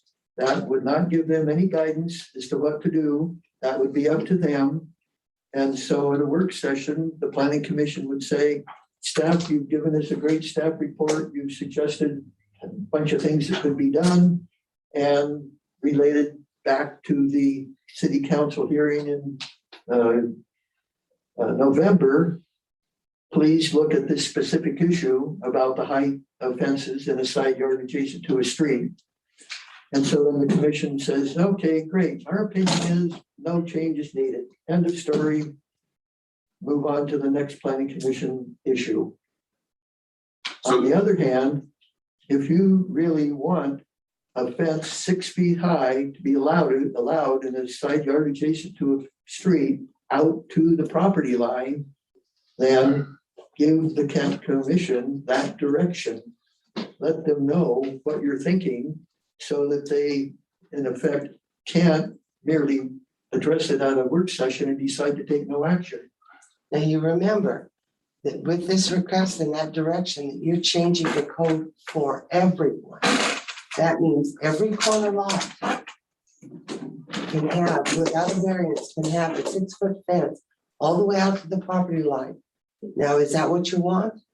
They still have to follow the other ordinances that preserve Distance visibility. from the corner, the visibility, all Yeah, that. but still, you're still gonna have it, it's just gonna be exactly like the fences now. Everybody else in the city is gonna have the option to do that. Well, and it'll come before us again to look at details and whether deny it or approve it. This is just getting the process started. And remember, in the front yard area, the maximum height is 3.5 feet. So in this specific case, where the applicant is requesting the fence be on the side property line, and then it goes a certain distance, but it stops at the front property wall or the front house wall, front wall of the house, then that's as far as it can go at 6 feet high, because the front yard has the 3.5 foot limit. No, but what I'm saying is that, if they change, if we direct them to change that to accommodate them and change the ordinance, that means that everybody in the Yes. city can have the same thing. Right, and the fence wouldn't be able to come out all the way to the corner. It would have to drop down to 3.5 feet in the front yard area. Yeah. I just wanted everybody to realize what they're looking at when they change that. I support that change. Can I bring it to your attention of the current fence situation for what we already have? They're all over the board. I know that. I know Well, that. I'm saying it's pretty close to what you're saying right now. That would pretty much standardize what's currently on property lines right now. Mhm. It would be it would bring everybody into compliance, is that what you're saying? Lee, can It's you, not just a couple, is what I'm saying. Right, I understand. Okay. Lee, can you clarify your position on looking at changing the ordinance? Yeah, I mean, I'd like to look at changing the ordinance. I think the variance in front of us doesn't fit with the way the ordinance is now. But just because I'm open to changing the fencing ordinance, I want to, preface that with there's a lot of carve outs to that. My biggest concern, having been on the planning commission for a while, was any disruption of the view of the right of way for passing cars. Corners get tight with taller fences down that side of the property line and whatnot. And that would have to be an intensive review, but just the way the ordinance is now, I don't think the variance fits. I am definitely open to changing that ordinance and the situation in front of us. I feel for the applicants. I think it's silly that this doesn't fit, but it doesn't look like it does.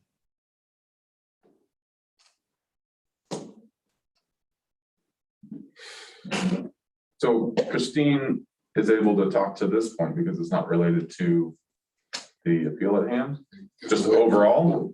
But you can't do it. Okay, She is recused. She could have during the hearing sat in the audience as a citizen and testified in support or opposition. But the council's deliberation now is for the folks that have not yet recused themselves.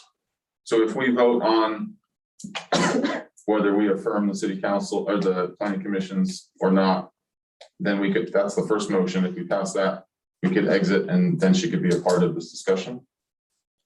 Because it's no longer related to this appeal, but related to ongoing business or looking forward. I would think so, because the hearing is about the appeal of the planning commission order. And once you decide that, then if there's some wrinkle in terms of time. So she could for the discuss, fence to remain. and vote on the motion about the 3 months. Okay, and then she could also discuss and vote on about sending to the planning commission to reconsider, but she cannot do it on number one once it's decided. Is that right? She has recused herself from Do you the, understand that, Jim? Yeah, but I was trying to clarify that. I mean, I think we should get past this then. It doesn't look like there's enough support to give the applicant everything that they want. So let's get past that and we can get the input of another counselor to how to move forward. Okay, I'm gonna close the hearing. And we've already had our deliberation, so what we need is the first motion. Lee, Yes, Marie. Lee or Greg is gonna have to give the first motion. Well, hold on. I don't know that I'm prepared to make all the same motions everybody else is. So I'm gonna, I'll make a motion. Okay, And I move that the city council continue the hearing to a date, I say June 9th of next year, to allow additional information to be entered in the record of the hearing. we can't do that. There's 120 day.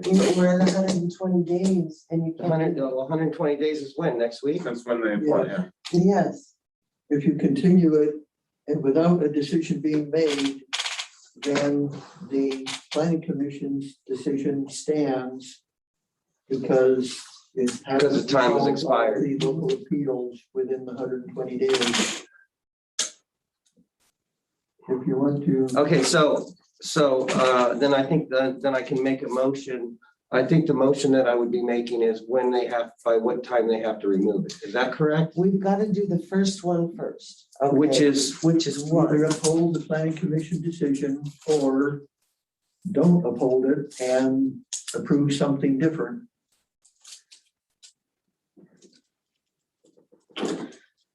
Okay, that giving them 3 months to move the fence is a separate motion, okay? got it. And directing it to the planning commission is a different motion. So we need number one, and then number two, and then number three. Okay, so we're working on number one to close it, and then we can go through and give them 3 months, All right, I think I understand. okay? So then I move to affirm the planning commission order. Why don't you go ahead and read that? I make a motion to move to the city council, affirm the planning commission order and adopt the planning commission orders findings to support the affirmation. Okay, all in favor? Well, we need a second. Oh, I'm sorry, second. I'll second it. All in favor? Aye. Aye. All opposed? Nay. Okay, so that passes. Okay, now, Need a motion for the.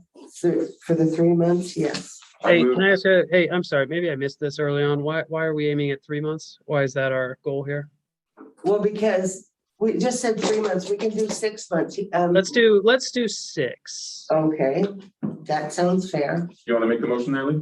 Actually, yeah, I'll make that motion. Did you have input on? I say 6. I say 6. Actually, I might, what are we at right now? We're at November 4th. Okay. June 9th, I think, is our That'd next be meeting. mid-May. So I'm looking at a calendar as we go here. Okay. Okay, yeah, I'll make a motion to require the applicants to have the fence moved within 8 months from today's date.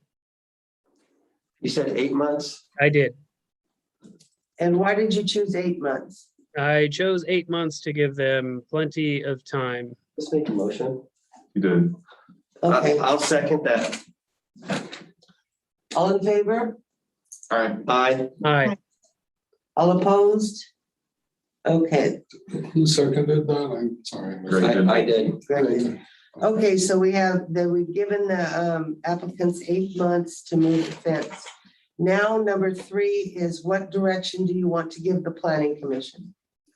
Now you can talk. So many things. I've lived on a corner lot. Both my houses in Lafayette have been on corner lots.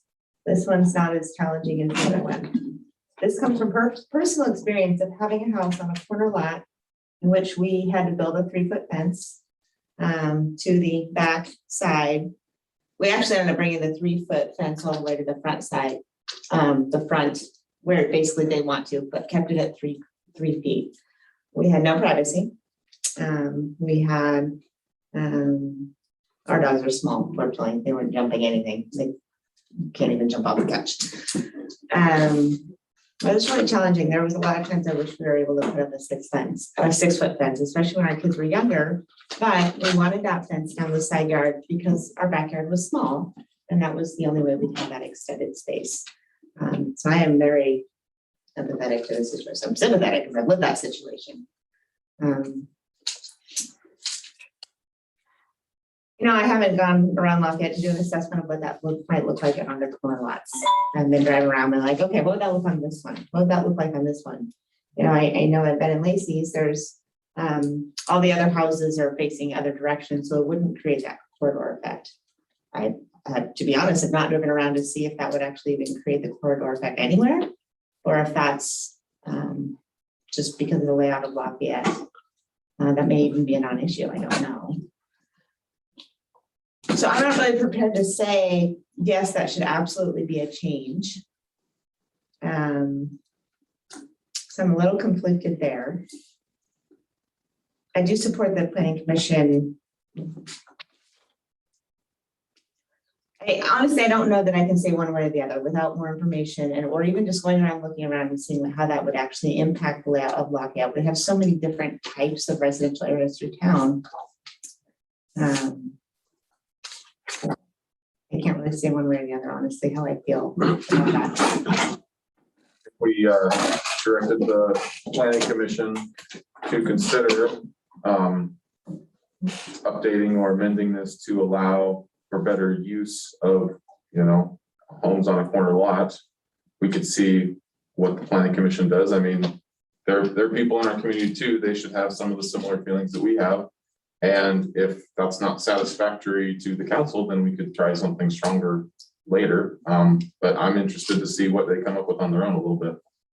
You could direct them to review the side yard section of the ordinance for, It applies for the full backyard as well. Mhm. So because of what the planning commission approved, it didn't make them put the backyard fence 10 feet back from the line. Mhm. So it's the whole thing is the side yard, right? So you're talking about reviewing the setbacks as well as the height, is that right? So reviewing do you need 10 feet of a setback for a 6-foot fence? You can put a 6-foot fence in if you set it back 10 feet. So trying to give, better use or allow more use for citizens. I think that's something. We have somebody in the planning commission that's raised his hand. Are we able to hear input for that? Am I allowed to say anything? Yeah, that's a conflict of interest, isn't it? Because this will become. The conflict of interest is where, based on a person's decision as a member of a decision-making body, they would have money come into their pocket, or they would prevent themselves from losing money. Would this be an ex So parte this conversation? might be a bias situation, but everybody's got a bias of some sort or another. So if the council wants in this discussion right now to hear from a planning commission member, that would be fine. If on the other hand, you would prefer not to, then that would be fine too. Would this cause issues down the road one way or the other? Pardon me? Would it cause issues one way or the other down the road based on? Well, for one thing, one person cannot speak for the planning commission anyway.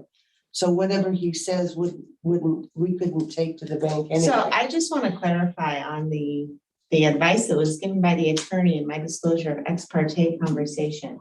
Because we had a conversation and Ben and Lacey knew that they wanted to move forward with challenging the decision. Mhm. Because we had a conversation about what that process would look like. Their intent already indicated that it could have come to the council, which is what made it an ex parte conversation. So having a conversation here with our planning commissioner, when we know there is potential that this will go to the planning commissioner, I would be concerned that, no, I've got an attorney nodding his head right there. Well, I would be really it's a concerned different that this is process. Tonight was quasi judicial. The ex parte contact does come into play with quasi judicial because For a quasi judicial decision-making body, you are an impartial tribunal and you're not to be affected by these ex parte contacts. And if you have one, you need to disclose it. The changing of the development code is a legislative process. It's making law or changing existing law. The quasi judicial is where you have existing law, the variance approval criteria, and you're applying that to a specific set of facts. What we're talking about now is changing the city's laws. That's legislative. Ex parte contact does not come into play. I'm not gonna call on you, okay, because of the problem that might cause it down the road, okay? And it's not because I don't value your judgment or anything like that, but I just think it's smart. Because what you say here cannot or should not influence our decision, okay? Lee, saw you shaking your head there, No, everything's good here. okay.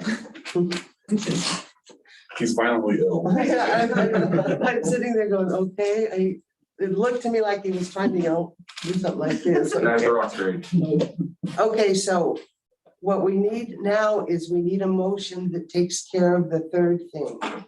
How you want to direct, what motion do you want to make to direct the planning commission on how to look at this ordinance? I want them to look at it. I want them to consider what it would look like if we did change it and, You put it into a motion, okay. not just a statement. I mean, visualize it. So as a I guess motion. I'm struggling to find the wording for how to start the process of, You'd like to make a motion to direct the planning commission to consider the setback and height of fences on the side yard of corner lots. yes, that. Excellent, nice Very job. nice. Did anybody get that in right? Well, Well, you could say so moved. just put He's So moved. trying to talk. so moved. Okay, I'll make a motion in the form stated by Preston. I'll second that. okay, all in favor? Just so what was the motion again? I'm sorry, Lee. It was what Preston said. The motion was to direct the city planning commission to consider the setbacks and height requirements of fences in residential areas. On the side yard. On the side yards of corner lots. I mean, I don't feel like we need to restrict it to that because they can look at that, but that's up to you guys. Did we have a second? Do I have a second? I'm sorry. I second that. Okay, all in favor? Aye. Aye. Aye. Thank you. Okay. Do we all have what we need? Yes. That gives you a little reprieve time. Yes, thank you. You're welcome.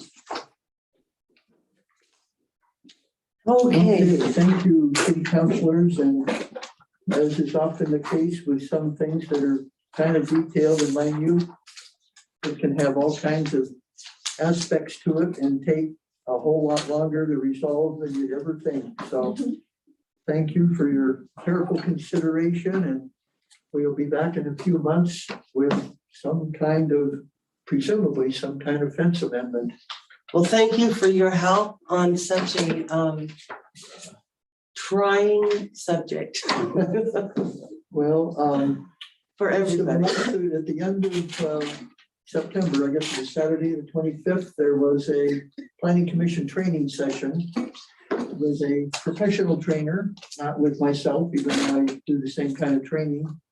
And one of the items was the difference between quasi judicial and legislative.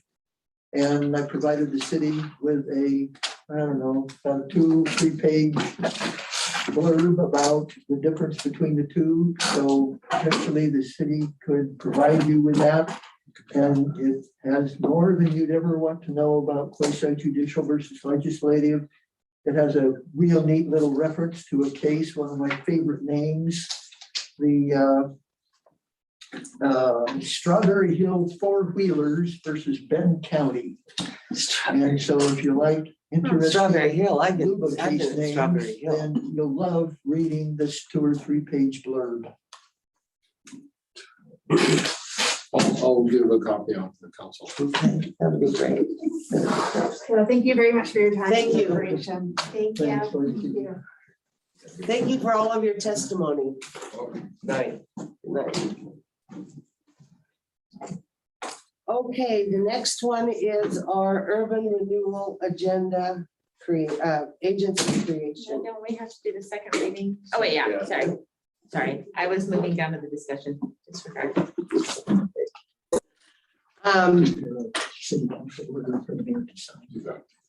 Thank you. We have the second reading of the ordinance, and in the second reading of the ordinance, we all have to display our conflicts of interest. No. So, Not for the agency, for the boundaries. The isn't that right? boundary, which is a discussion item. Correct.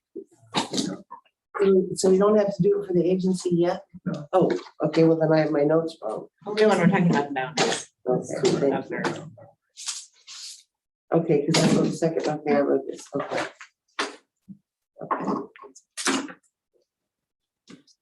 Okay, so, second reading.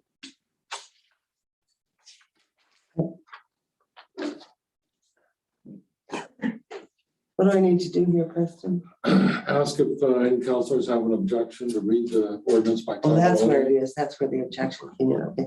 Does anybody of the councilors have an objection to reading the ordinance by name only?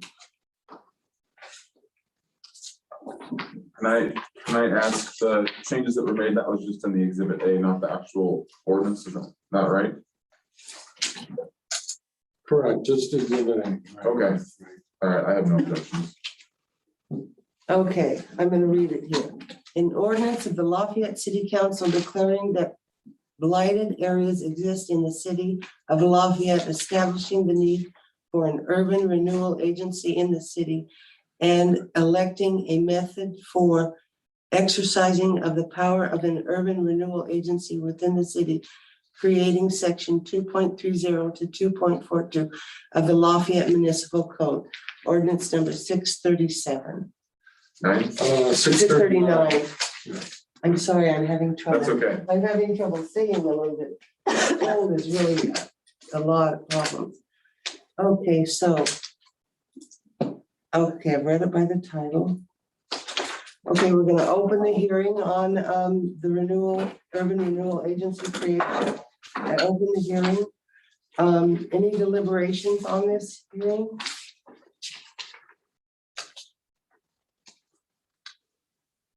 Preston, you want to give us is there something we should be talking about here?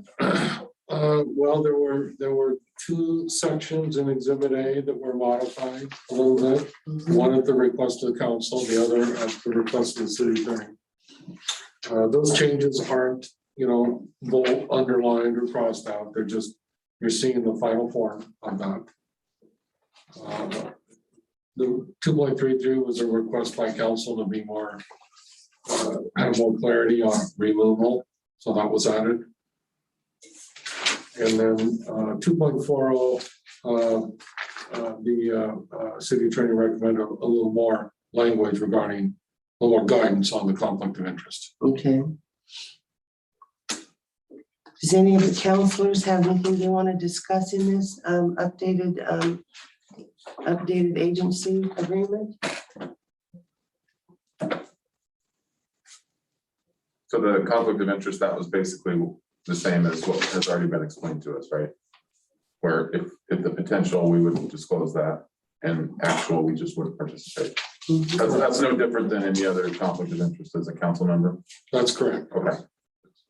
Yeah, it says any actual or potential conflict of interest shall be disclosed at the meetings of the agency. So for this, you don't have to do it here. Right.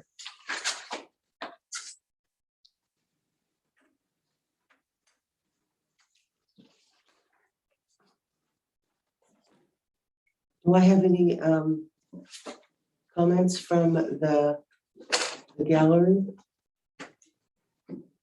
Sure.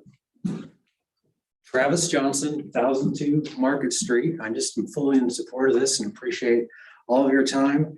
I'm so excited to see this happen. It's Yeah, me awesome. too. Thank you. Thank Yeah. you. So are we. Thank you, Travis. Okay, if there isn't anything else, I'm gonna close the meeting. The public hearing, What? public hearing, yes. I'm gonna close the public hearing. I'm closing the public hearing on the second reading of ordinance 639. And if there's any more deliberation by the council, I'm ready to do this. all right, then let's get a motion. Jim, give us a motion. I move to adopt ordinance number 639, creating an urban renewal agency and amending the Lafayette Municipal Code. A second. Okay, all in favor? Aye. Aye. Fabulous. I'm excited about this. I'm really excited about this. This next one is where we make our statements. Yes, thank you. Okay, we're gonna do our statements and then is, oh, she's there already. There she is. Okay. Okay, conflict of interest. Everybody needs to do, Christine? I have one. For these discussions and decisions made regarding the boundary lines for an urban renewal district in Lafayette, I am disclosing that I own a home adjacent to the current proposed boundaries. As such, I'm declaring a potential conflict of interest on this topic. Jim? Yeah, I didn't write anything, but And we just passed around, that's pretty much all of ours. except- Yeah. Here you go. For these discussions and decisions made regarding the boundary lines for an urban renewal district in Lafayette, I am disclosing that I own a home within, if it's within, or do I just say adjacent? Mine's adjacent. Okay, Could be adjacent. Yes. adjacent, possibly within the current proposed boundaries. As such, I am declaring a potential conflict of interest on this topic. Right on. Thank you for letting me use that. Yeah. Okay, I would like to state that the piece of land on 99 off of Pioneer Drive is vacant. I do not own any portion of that land. That is owned by an LLC that I represent for sales and management and property management of that type. So I gain no financial increase from this property. But I am involved in the discussion on developing and that type of stuff. So you're declaring a potential conflict. I'm declaring a potential contact of interest. Okay? That's mine. Grant, how are you? I'm doing pretty good. Yeah, I know. I don't think I have any conflict. He's not close I'm enough. adjacent to the adjacent, so I'm not close enough, I don't think. He's one house removed from adjacent. I'm actually in it. Okay, Elaine, we're gonna turn it over to you and you tell us what you want us to do tonight. Thank you. Thank you. I'm happy to be with you tonight, and I'm hoping I can share my screen. And it looks like I've been set up so I can do that.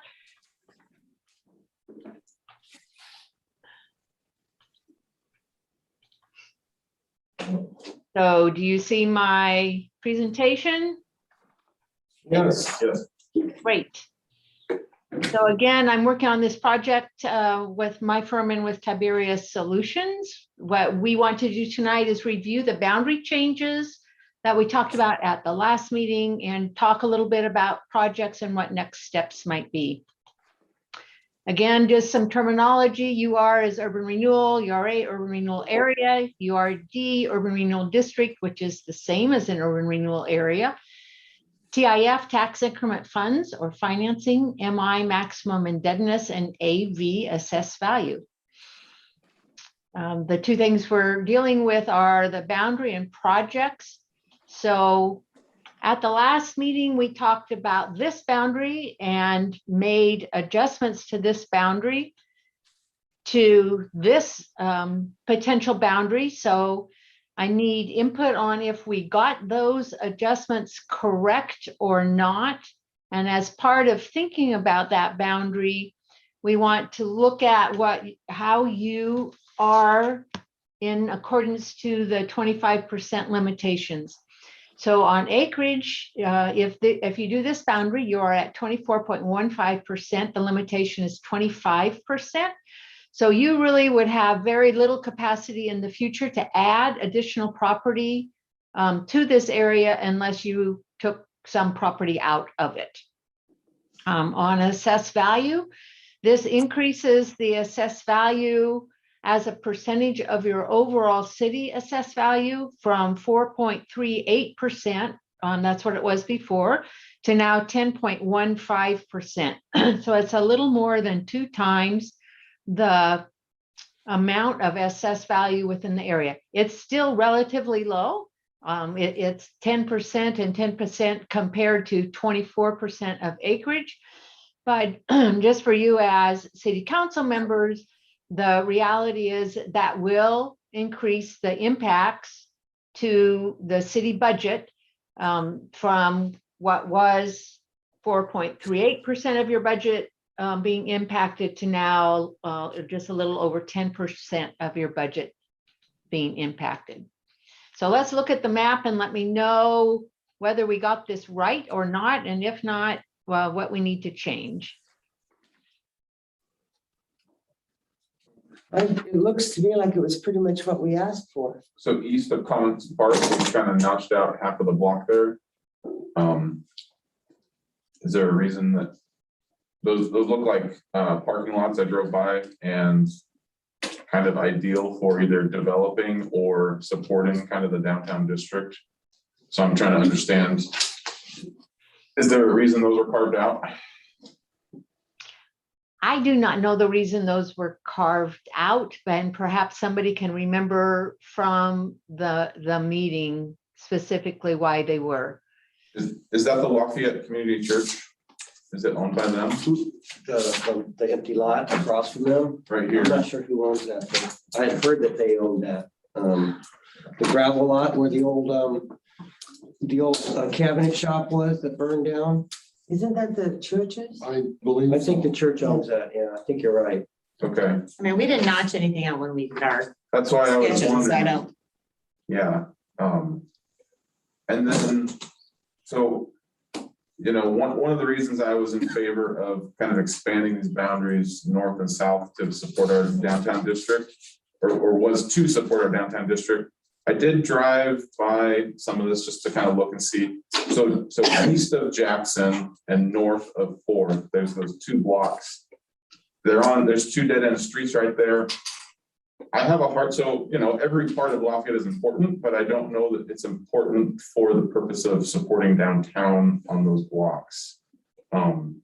Since the street names aren't on there, which streets are we talking about? Right, so there's the right where the US 99W, that's the old schoolhouse, Okay, the antique mall. So if you go north by a block and then east 2 more blocks, you've got the only access is through 5th Street. And it's really just kind of removed from the whole area that we're talking about. So, you know, if you keep going down 5th, it dead ends before it hits Pioneer Park. So I've driven down there a couple times since we saw this map, and I'm just having a hard time understanding a reason to include that. If, as Elaine explains, there is some upside to having a little bit of ability later to add if we need. I don't see the value in making that part, or that a part of our governmental district. You're talking about that portion east of Jackson. Right here. But basically north of 5th. You can only get to it from 5th. The old schoolhouse is here, so you have to kind of come around. so it's just that one cutout section right here? Is that what you're talking Talking about? about this. Yeah, right where the street kind of goes in, the block on either side of that. So both blocks. So we're talking. Right, yeah. Just because Jackson's kind of, I mean, it's got a feeling that's kind of the end of the downtown area. So you're talking about, Back there? I think it's just houses. So are you talking about this? Yes. Yeah, Correct. okay. Yeah. And if there was argument to include the west side of that one block, you know, that would probably be okay if people wanted that, but I think that definitely the east block that's just so removed that I don't know that we'd have many projects, and I don't know that's gonna affect our funding much at all. So is it that full area or just the blocks directly abutting the full? So not the big lots that are next to 99, but Okay. the ones that are only accessible via Fifth and the other dead end. South of Fifth, but east of Jackson. Right. Yeah. So is that just one section or what about the other section? There's two sections there. Right. Are you talking about taking out both of them? I think the argument can be made for both. Okay. Yeah. Well, you're probably right there because the chances if we did anything like a community, district or something like that, it would be more towards where the city hall is and stuff like that. It wouldn't be back there. Right. So, I don't have a problem with that. And I didn't see any vacant lots. There were a couple of older manufactured homes that, they still look like they've got life in them. So, I don't foresee, nothing seems to be falling down to where we would expect, redevelopment anytime soon. But don't quote me on that because people can do what they want. So is that a consensus? Do we want to take those two sections out of there? And, That's what we're talking about. and are we gonna add this other section? Are we gonna? I would like to see that added in because even if it isn't, That's what you want to add? yeah, Yeah, that's what we're talking about right now as well. Yeah. 3 parcels? right. Yes, make that whole block. Make it a straight line, basically. So Elaine, I had a question and, Sheila's not here tonight. She asked that maybe her piece is not included. She didn't want it in it. So she said she wasn't planning to develop it. My question is with the tax increment financing, is there a negative effect if a property gets a special tax deferral or a tax rate decrease because they go on to a National Historic Registry or some other, could we be penalized for that sort of a thing in the district? Yes. Yes. So if when this is adopted, a property does not have an historic designation, so it's paying its full taxes.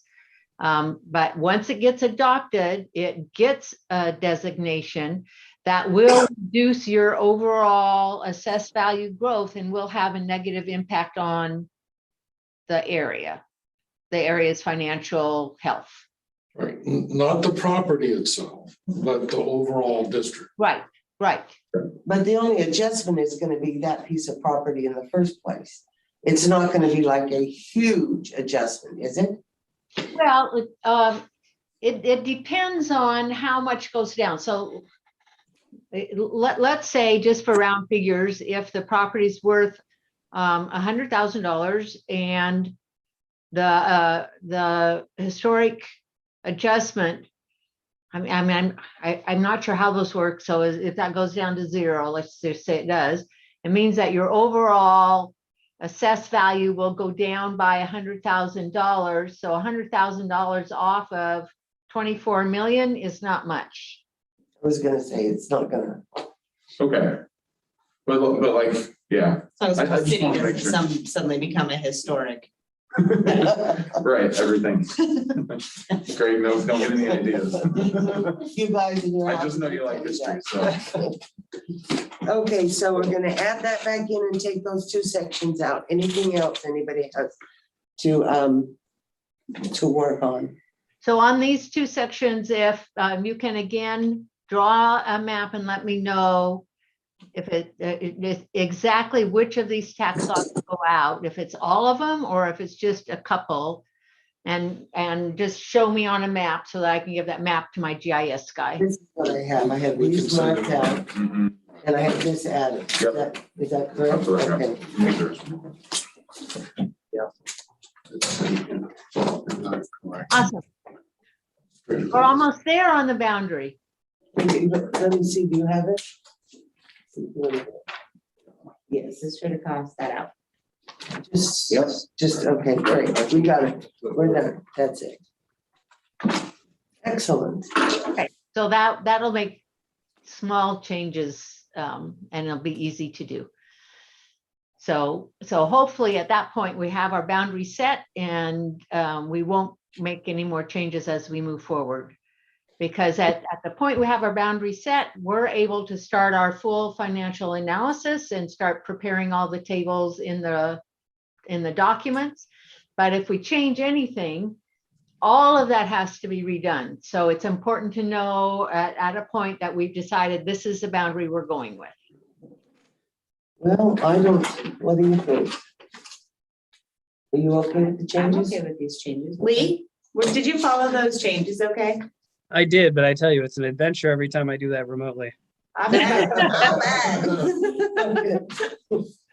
Okay. And he knows the area better than me, so it's really an adventure for me. Want me to walk up and hold a map up to the camera? Would that be? So do we need? We need to wait for just a minute. Jim's on. Okay.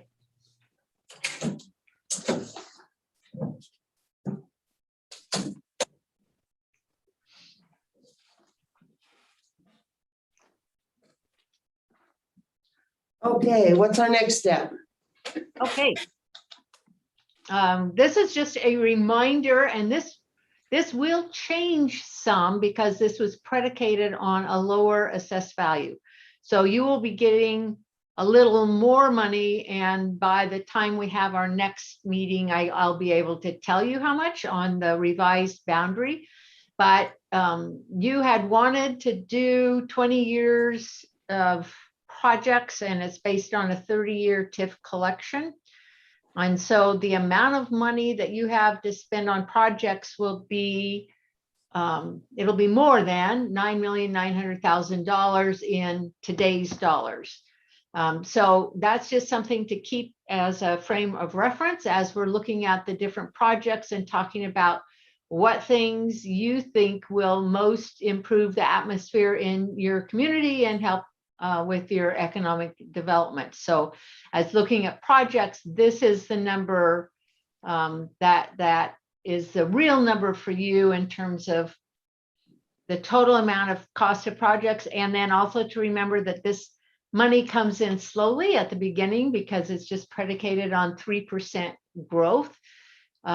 So your first 5 years, you'll probably get about $300,000. So you don't get a lot of money quickly or early with urban renewal. So these are the types of projects that in looking at your urban renewal area would work for the area. These are only ideas. We can go through these and change them and add them. So this is just for discussion. It is not a baked list of projects by any means. So the question is we're just doing a discussion. Do we ever have to have these projects set in granite? Yes, we do. Yeah.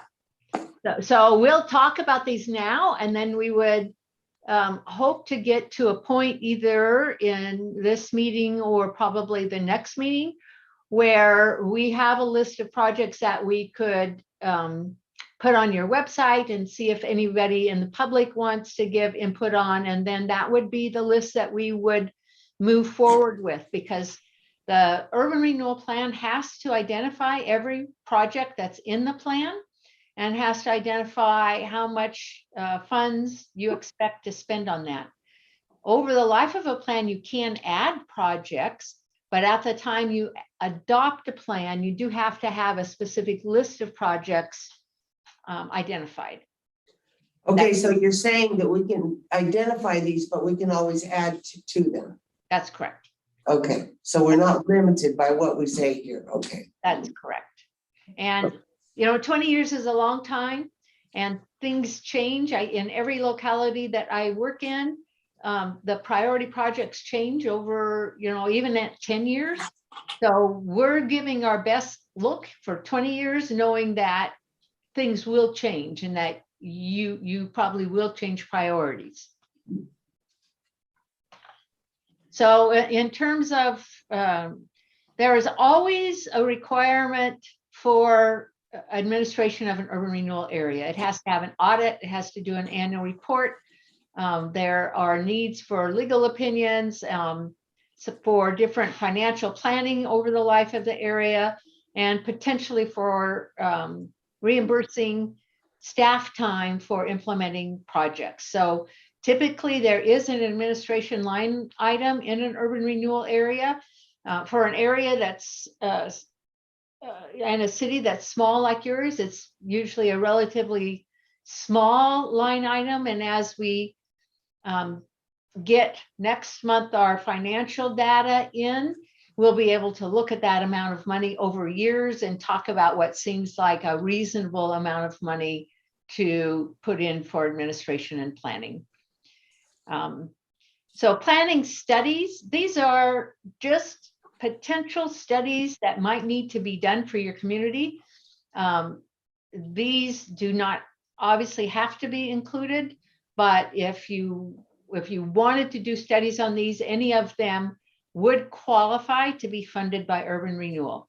So if you want to do studies on traffic and circulation, parking, vertical housing development zone, creating that, any study of future zone changes, and most, I think the one property that is mostly referring to is that industrial zone property in the southeast corner that could be a mixed use development kind of property. So just looking at the potential of whether that can be, you can help facilitate that or not. Are there any questions about any of, and we don't have to say whether we like these or not, but just more if you have any questions about what these might be, so that as you're thinking about all the different activities, you know how to consider whether you think this should be included.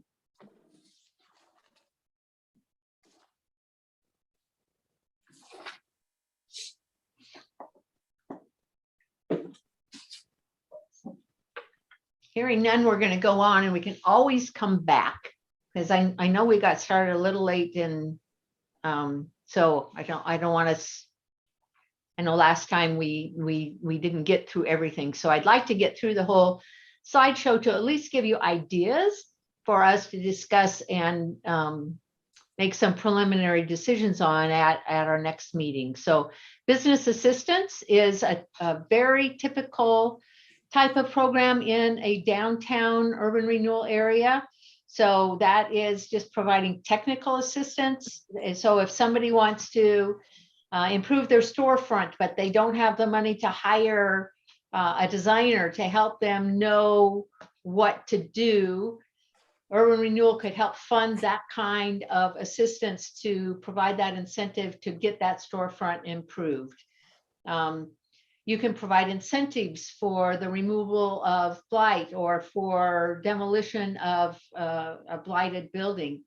You can provide incentives, financial incentives for site assembly if the larger use wanted to come in, but it had to buy a couple of properties to assemble.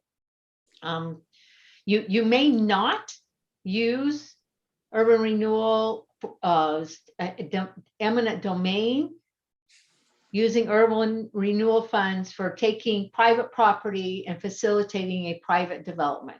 So that if you did any land acquisition, it would only be from willing sellers. So that's really important for people to understand.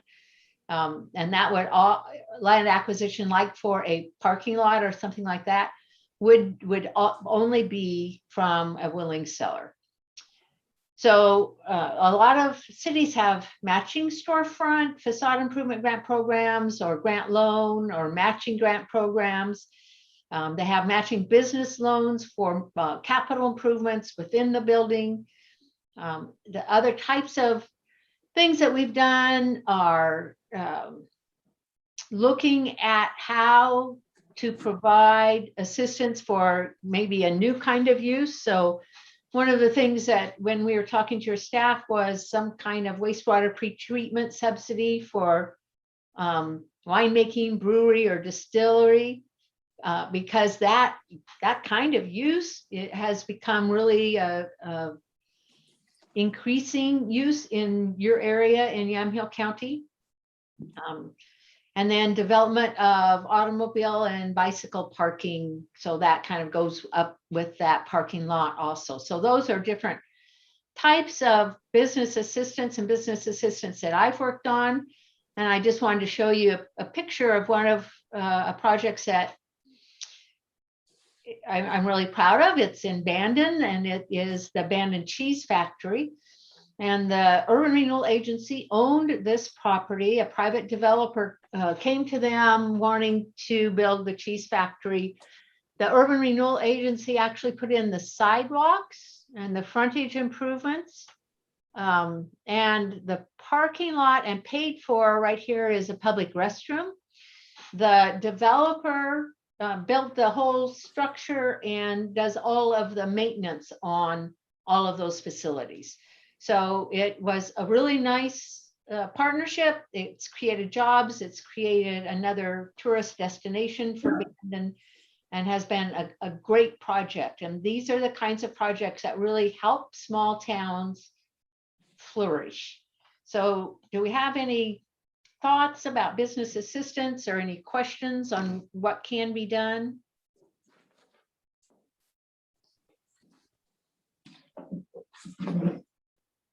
You know, I usually have to have a start of a reference before I start thinking about things. So what this is helping me do is say, okay, these are the things that we can do. So now I can start thinking on topics. I have, you know, I drive downtown and I say, we need to change everything. Well, that doesn't really work. You gotta be specific. And that's where I've had a hard time starting my specifics. And this helps me, I think. I don't know if anybody else feels that way. Great. So I'll keep going through these because that's exactly what they're for, is to let you know what's been done in other cities and what could work in your city if you wanted to include it in your plan. So housing development, also technical assistance, doing incentives for removal and abatement of blight, including demolition. Again, incentives for site assembly for more dense development, land acquisition, again, from a willing seller, matching grant or loan programs, and development of affordable housing. I've been working with Salem, Madras, Burns, Lakeview, and John Day on housing, specific housing incentive programs because the cost to develop new housing in their communities exceeds the ability of the people who live there to purchase that housing. So the cost is more than people can afford. So we have set up programs to provide incentives to get that development to happen, but give a rebate to the builders for a short time period, like a 7-year rebate on taxes, to give incentives to have development occur that is affordable to your community. So that's something you want to think about, is if that is something that would work in your community and that you would want to help provide. And these are just some of, this is actually in Albany and Corvallis, some of the properties that we've worked on. This is a new development that went in Albany at the site of former mobile home park. They were able to give relocation benefits to everybody who was in the mobile home park. Some of them were able to relocate into this new facility. It is nonprofit owned, so it can keep those rents affordable to workforce or people who need lower cost housing than, unfortunately, what our housing costs in our area. So those programs are really interesting. They're helpful to your overall community health by providing additional housing and improving your existing housing. City identity for a downtown commercial area. I think every single downtown commercial area I work in has something on city identity. Those things vary from district signage and entry welcome signage or business signage, wayfinding, a community bulletin board, streetscape within the area that would include sidewalks, street trees, furniture, lighting, bike parking, permanent landscape features, trash receptacles, upgrades to your parks, pedestrian safety upgrades, having pocket parks or public spaces for community events, maybe an e-vehicle charging station. It was mentioned that there needs to be a permanent location for your Chamber Downtown Business Association. And then we talked about connections to parks and park improvements at our last meeting.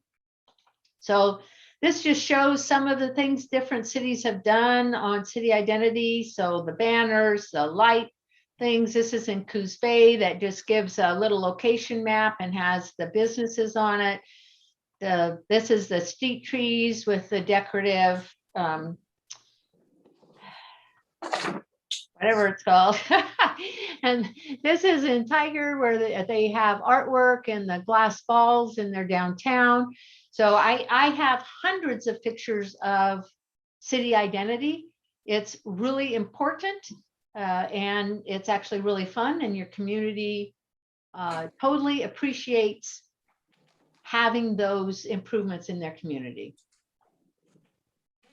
Infrastructure upgrades are also prevalent because a lot of times you cannot get new development because you don't have the capacity in your infrastructure system to allow for that. Or sometimes your infrastructure system is so old and deteriorated that you just need those improvements. Urban renewal can help pay for those improvements that are within the urban renewal area. So that could include just general upgrades of your water, sewer, street, and storm systems, extending your water and sewer system across Highway 99 to the vacant industrial property, and looping some of your utility systems that need to be looped. So although your citizens will enjoy the benefit of this, this is never really as exciting as the city identity or storefront loans or housing loans, because you actually get to see what happens.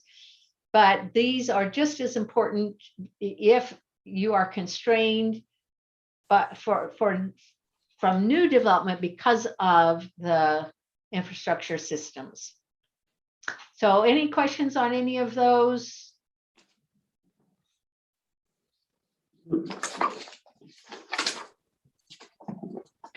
And again, we will just plan on coming back in, I don't know how your December meeting, how full it is, but coming back at the next available time and go, after you think about these and think about areas where you might be able to use them and think about what your priorities are individually as council members and mayor, so that we can then decide which of these should be included in the plan. Thank you. That's a great mind stimulator. I appreciate that. So our next step then is we've established the Urban Renewal Agency. We've decided on the boundaries. Now the number 3 is prepare urban renewal plan and report, decide on projects and timing. So that'll be the next meeting, correct?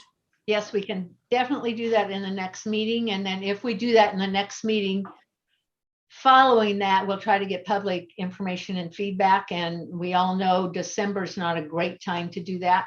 Right. So that might get pushed out to January.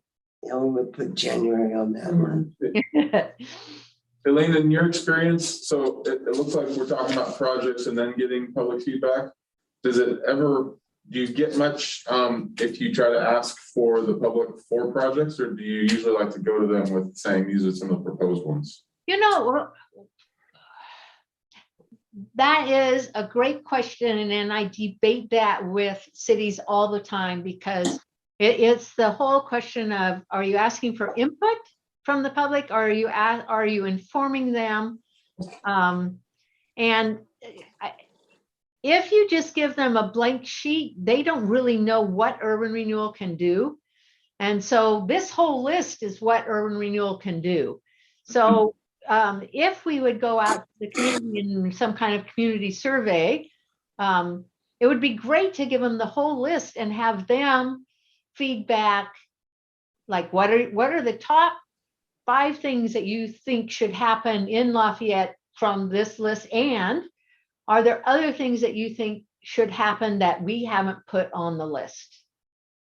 I think that that's a good idea, because you can always put in a little blurb in what they do that says, this is the boundary, this is where we can make our changes. And I think that would stop any problems with a citizen say, well, I suggested this and they never did that. Or I suggested that. Well, this way they would have the rules of how to create one, and then what we've already done. I think that would be a better way to do it.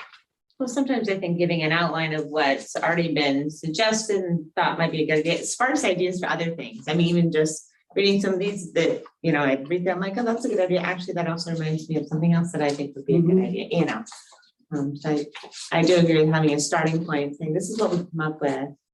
But do you have questions? What other things you might want to see? But the thing that I think is important is to let them know the criteria, the areas that we can do it and stuff like that, because I don't want somebody to say, like I just said, somebody to say, get upset because their project wasn't used. We didn't go to Veterans Park over it, and that wasn't in that area, and we couldn't do it, right? Well, and with our city, there's some issues that we get a lot of feedback from people, and there's some that we get hardly any. So I think, as suggested, we can pick some projects. Definitely welcome any input the whole time and say, consider and be as transparent as possible, but not wait for the public to spur those ideas. Could we put a page on our website that would allow them to go in and say who they are and give them the things, so they wouldn't have to mail anything back? Right. That we can get it on What the we've done website? before are surveys that are on your website. So they can just go on the website and complete, get information. So they first would get the information. And then after they get the information, they can complete a survey and give their input. So it's just and you can have copies of that available if people don't have the internet. You can have copies at City Hall.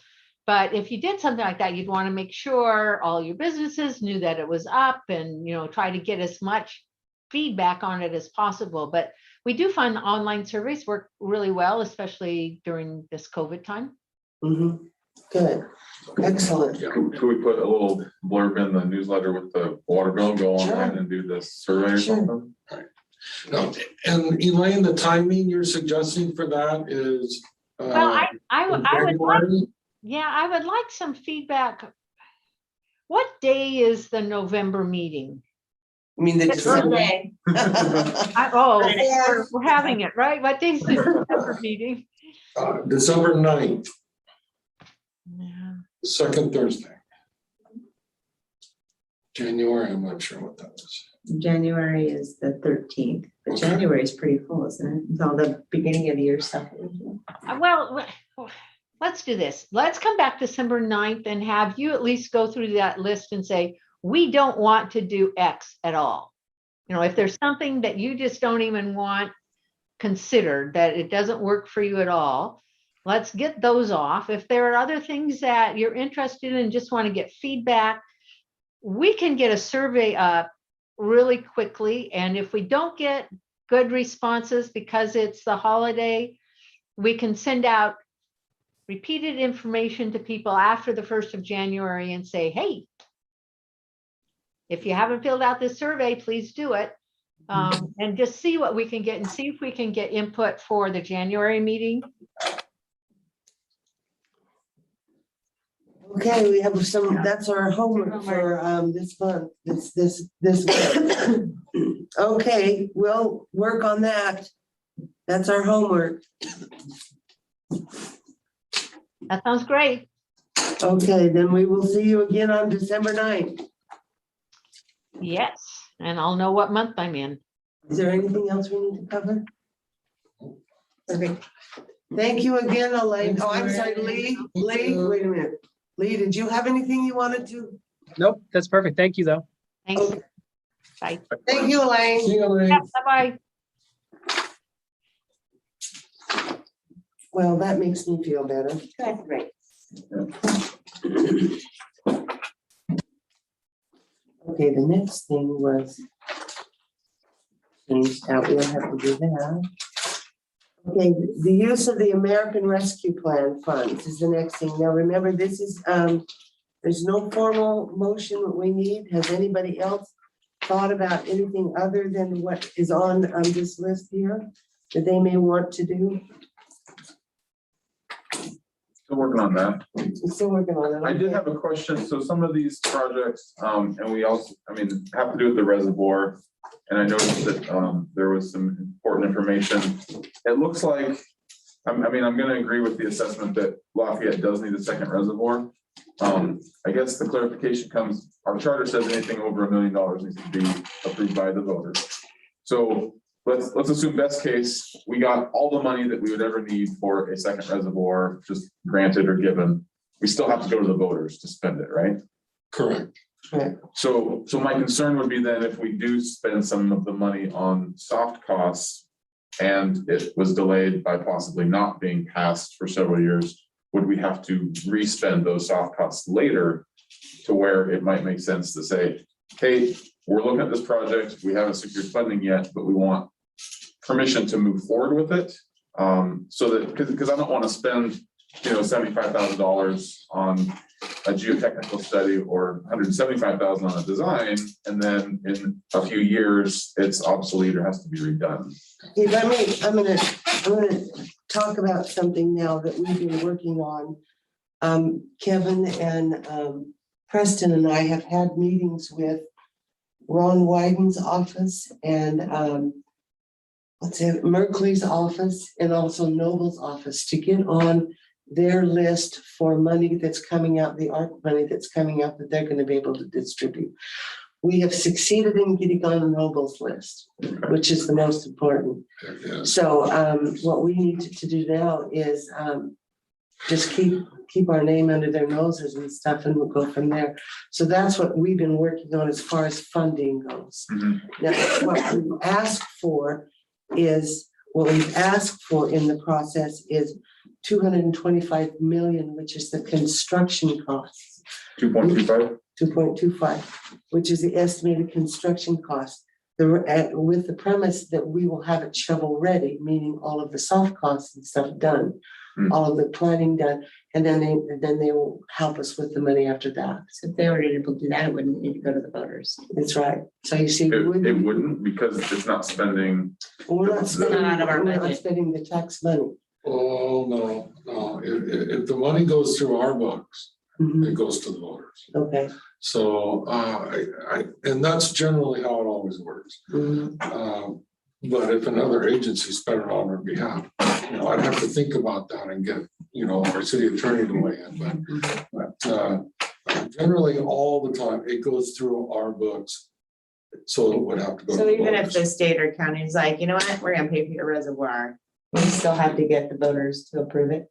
Well, if it goes through our books, absolutely. If it doesn't, I'd have to get our city attorney's advice Yeah, on let's that. get the city attorney involved in that, because I don't see why, because we're not really spending their money, we're spending Yeah, I can money. I can get that. I think we should advice have on a that. clarification on that. I'd like clarification. So anyway, that's what we're working on. So that's assuming the design and the geotechnical study is taken care of, it would be ready. Exactly. How long would those studies and designs be good for? If we said, that's great, anticipating we're gonna get some money, let's get started. Is it good for 2 or 4 years? Like, I know it's expensive to hold an election in an off year. Right. So the next election would probably be next November, if we were ready to put it on there, Well, we're not gonna know for a while. Okay. It's gonna be probably, it could be 6, 8 months before we know for sure. Well, so, Jim, you asked a good question about doing the soft costs, and Marie kind of talked about how it's good to be shovel ready. That helps you. And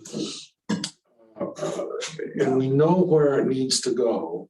We own the property, so the only thing that could really change too much, unless the construction standards for a reservoir changed, it could be the materials for the reservoir could change. It might be more advantageous to do concrete one time or steel. Those are adjustments in the design. Really, if you delay it a long time, you'd have to probably revisit a geotechnical report. There could be changes up there that you want a fresh geotech report. But the design's solid, that's going to stay there. So the soft costs really prepare you for capital grant applications. Okay. So backing up to the soft costs,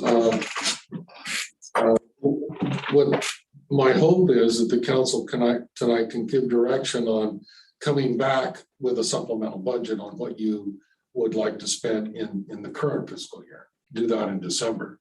But I need to get some good indication tonight from the council as far as the reservoir costs we're anticipating, because the Yamhill County came out with a grant process for soft costs and capital costs, and their deadline is December 8th. So right now I have nothing to be able to match, nothing in the budget that's appropriated appropriately. So some indication tonight to use funds on these soft costs can give me the ability to apply to the county and use these as matching funds.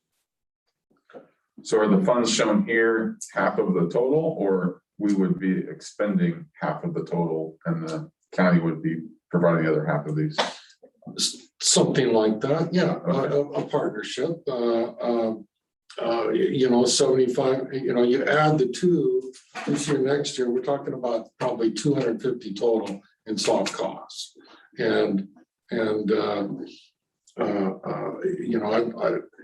Right now, I'm kind of talking about 75.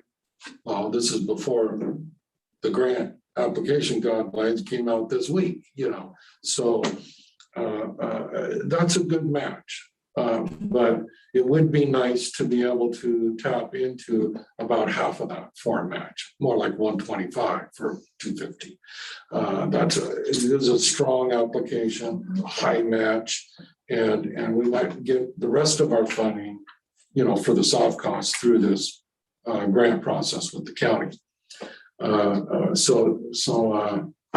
Some direction from council this evening along those lines would be real good. In addition to coming back in December and saying, okay, these are the things we'd like to get done this year. Well, we don't want to miss that application, that grant application. So you want a direction on how much money, or what is your direction you need? Well, I would say, as far as like the geotechnical stuff, as far as currently, that we look at 125,000 for that. That's For the geotechnical study survey and pre-design. correct. And it'll go more than just pre-design, but that gives us a 50% match on a total soft cost budget of 250. So what you're saying is that we're going to tell them 125, they match 125, and we've got the 250. Is that Correct. what you're That's saying? what I'd like to be able to Okay. do, right? Okay. I say, let's apply for whatever we can get. I'm in favor of If there's a grant, I want to go for it. I mean, let's go for it. 150%. So I agree. If there's a grant, let's go get it. I mean, we haven't gotten very many grants in all the years, and if we've got a chance now, let's utilize it to the hill. Some of these other projects for fiscal year 2022, the valves, the new pumps and the looping of the water mains, are those, any of those on our CIP for this year? No, he didn't, none of these are on the CIP. These are all outside the CIP. Correct, and none of them are budgeted for right now. These are brand new things with brand new money. Right, the looping was, if you can imagine extending lines across 99, you got connections on both sides. And with our project in the spring of this year, we were able to do 3, get the crossings and do 3 connections.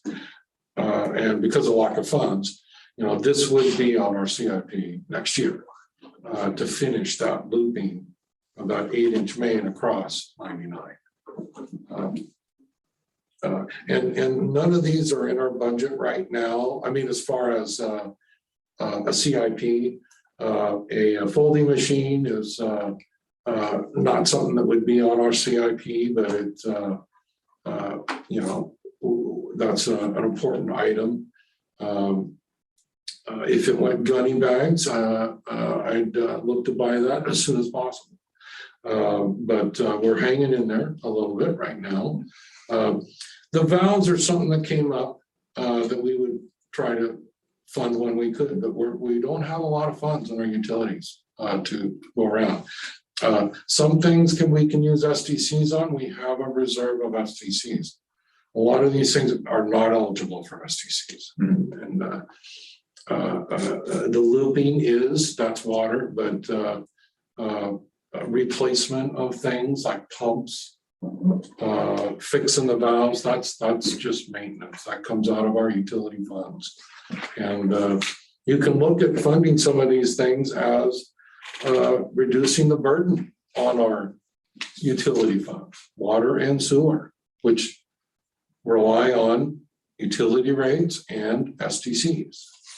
You know, we haven't had an increase in utility rates for 2 years. So using this type of money to do some of these projects takes the burden off of the water bills and stuff. Right. I mean, I'd rather spend our money on valves and pumps than, you know, a study to say if we need to raise the rates or not, so. But these things here, they're not fancy and they're not sexy. They're just downright stuff that we need. So there was a comment made, I think it was last month's meeting, about the folding machine or looking at some software upgrades, maybe in lieu of needing to send out as many water bills each month. No, I think what Greg made the statement of is about checking to see what it would take to outsource that stuff rather than buy a new machine. And I don't think that we would get it outsourced, because an outsourcing would be a continual bill month after month after month, where this would just be a purchase of an asset and then you would use it every month yourself. Software upgrades, we talked about upgrading our billing system because you can't make sense of your water bill to save your life. That's what I would love to see, and I will fight for that one. That's what I definitely want. Well, that's down at the bottom. I It says see it, yeah. reusable software, and that's something that I agree with too. You know, I think So I got the an software- updated numbers for that. Yes, thank you. Yeah. It's expensive, but our billing system and accounting system hasn't been updated for 15 to 20 years. Yeah. And if I could mention another plug for the folding machine, it's nice to, you know, bid things out and things when needed, but that's not really practical in this case, because we have to act when the newsletter's ready, when the bills are ready. I've been here 11 years. We've never been late on that. We don't want to farm that out. It's very important that our staff's ready to fold and print and send when it's ready to go. And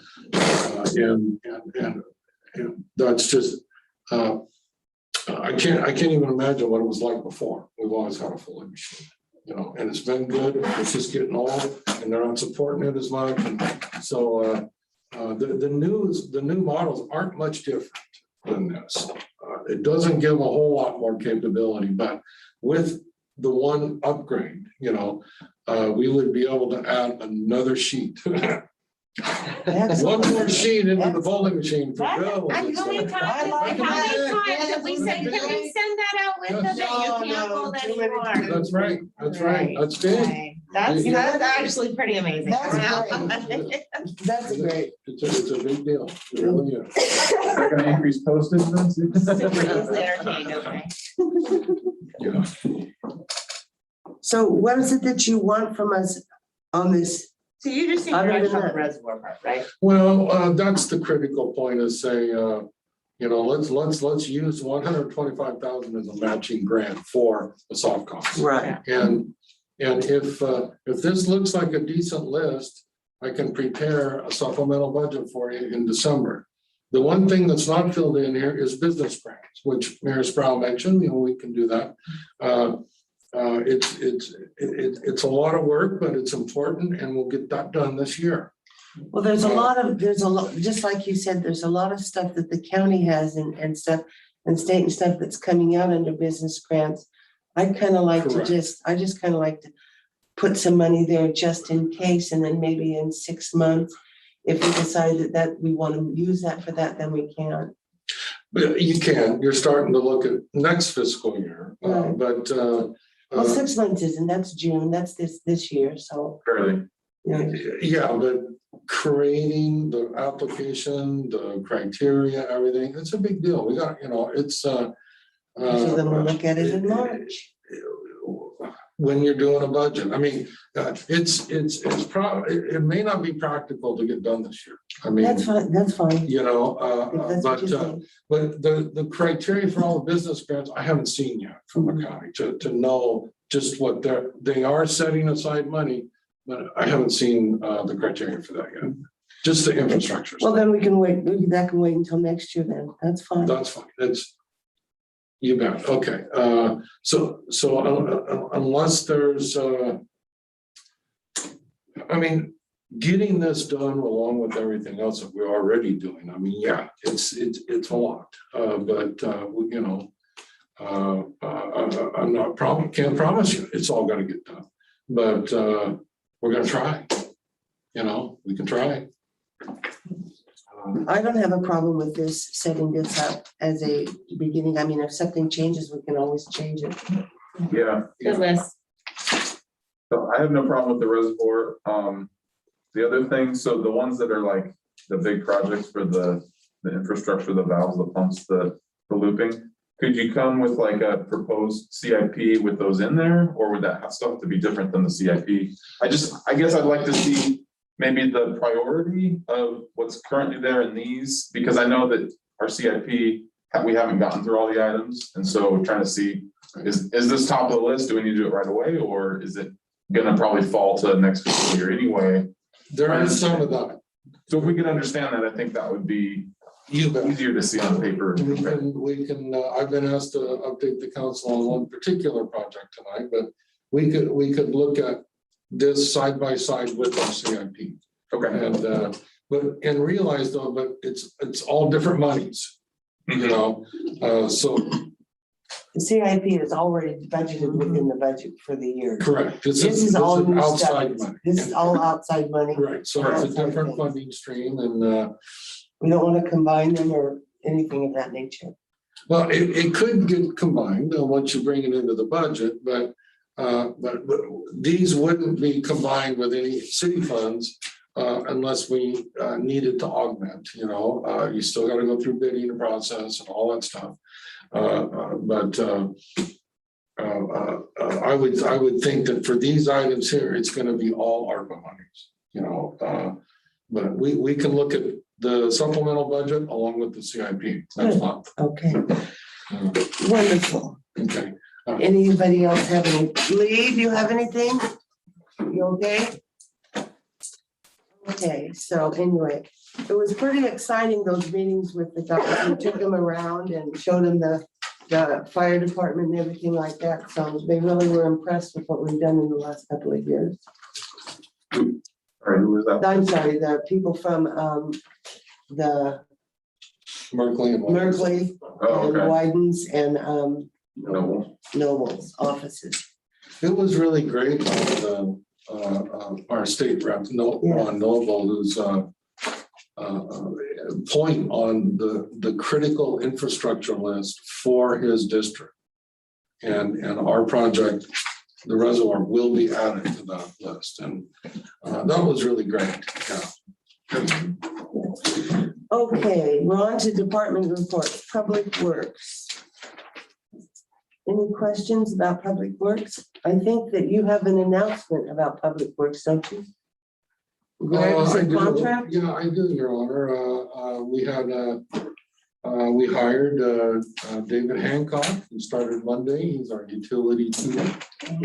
And we hope to have our maintenance workers starting with us on November 15th. And Greg?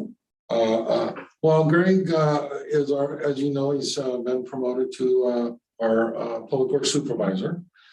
So he now has an employment agreement as a management employee, the same as Kevin and Terry, and prior So to that. it was he Cam. can't run, he can't squirm out of it. He's assigned.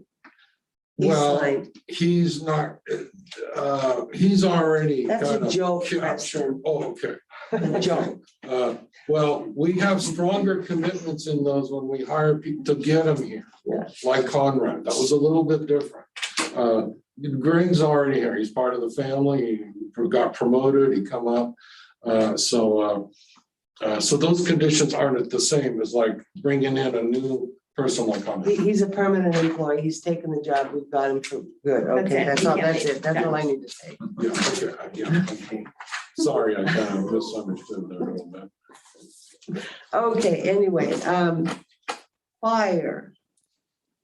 And I'm gonna turn this over to Christina, because I think she has some, Christine, because you have something to tell us. Yeah, so I think probably a lot of you saw, well, I know Travis did. A lot of you saw in the paper that there was a little blurb here about Fire Chief Lusich. He was, I was gonna read this whole thing, but it's quite late, so I'll just kind of the breakdown. He was awarded the Award of Excellence this year by the Oregon Fire Chiefs Association at their annual conference. This award is given to fire chiefs in recognition of performing assigned duties or highly credible acts in outstanding and superior manner, meeting the highest traditions of the fire service, continued professionalism, development of a program, process, or equipment. And this actually speaks to a lot about Chief Lucich's service here. He became Lafayette's fire chief in 1997. He actually started with McMinnville Fire Department in 1972. So he's been around a while, and he would not appreciate me saying that, but he's done great by us. And if you see him out and about, big congratulations. Here, and he didn't tell me nothing about it, didn't say, he's a humble guy, good, I never saw it on the We paper. posted it on our Facebook page. It was a few months before the news register caught wind of it, but and I'm like, that makes it official, and buying people ice cream is what that does. Oh, good, Because you're the news. good, no, That's great. Thank you. And the fire department helped with Pumpkin Fest, and the volunteers had a great time. Yes, I have to admit, I was at the Pumpkin Fest this year and I was very impressed. It was a lot of fun. It was very organized, went smooth, no problems at all. And all of the citizens were just wonderful, and their kids too. I did a lot that way, and it The worked really well. deputies were there. A lot of the firefighter people were there. I mean, it was a really a nice occasion. You should have, if you have a chance to do it next year, I would highly recommend it. Yeah, it was good fun. Thank you. Okay, moving on now. I think our next one is accounts payable and ordinance office, ordinance. It looks to me like we've been doing a lot of work. We have two full pages of Big long stuff. one. Any accounts payable questions, and we'll get that out of the way first of all. I signed checks this month, so I don't have any questions. So you want to talk to us about the code enforcement, Preston?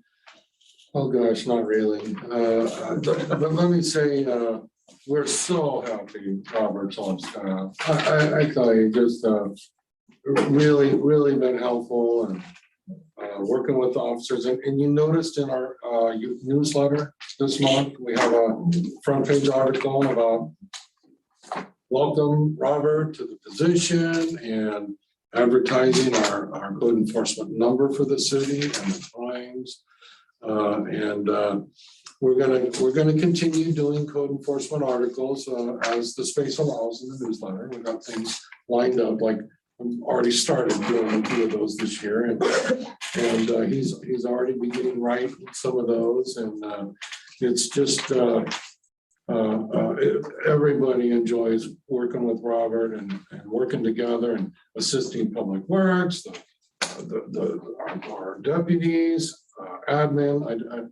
So I'm just very grateful for what the council has done to give us a code enforcement officer.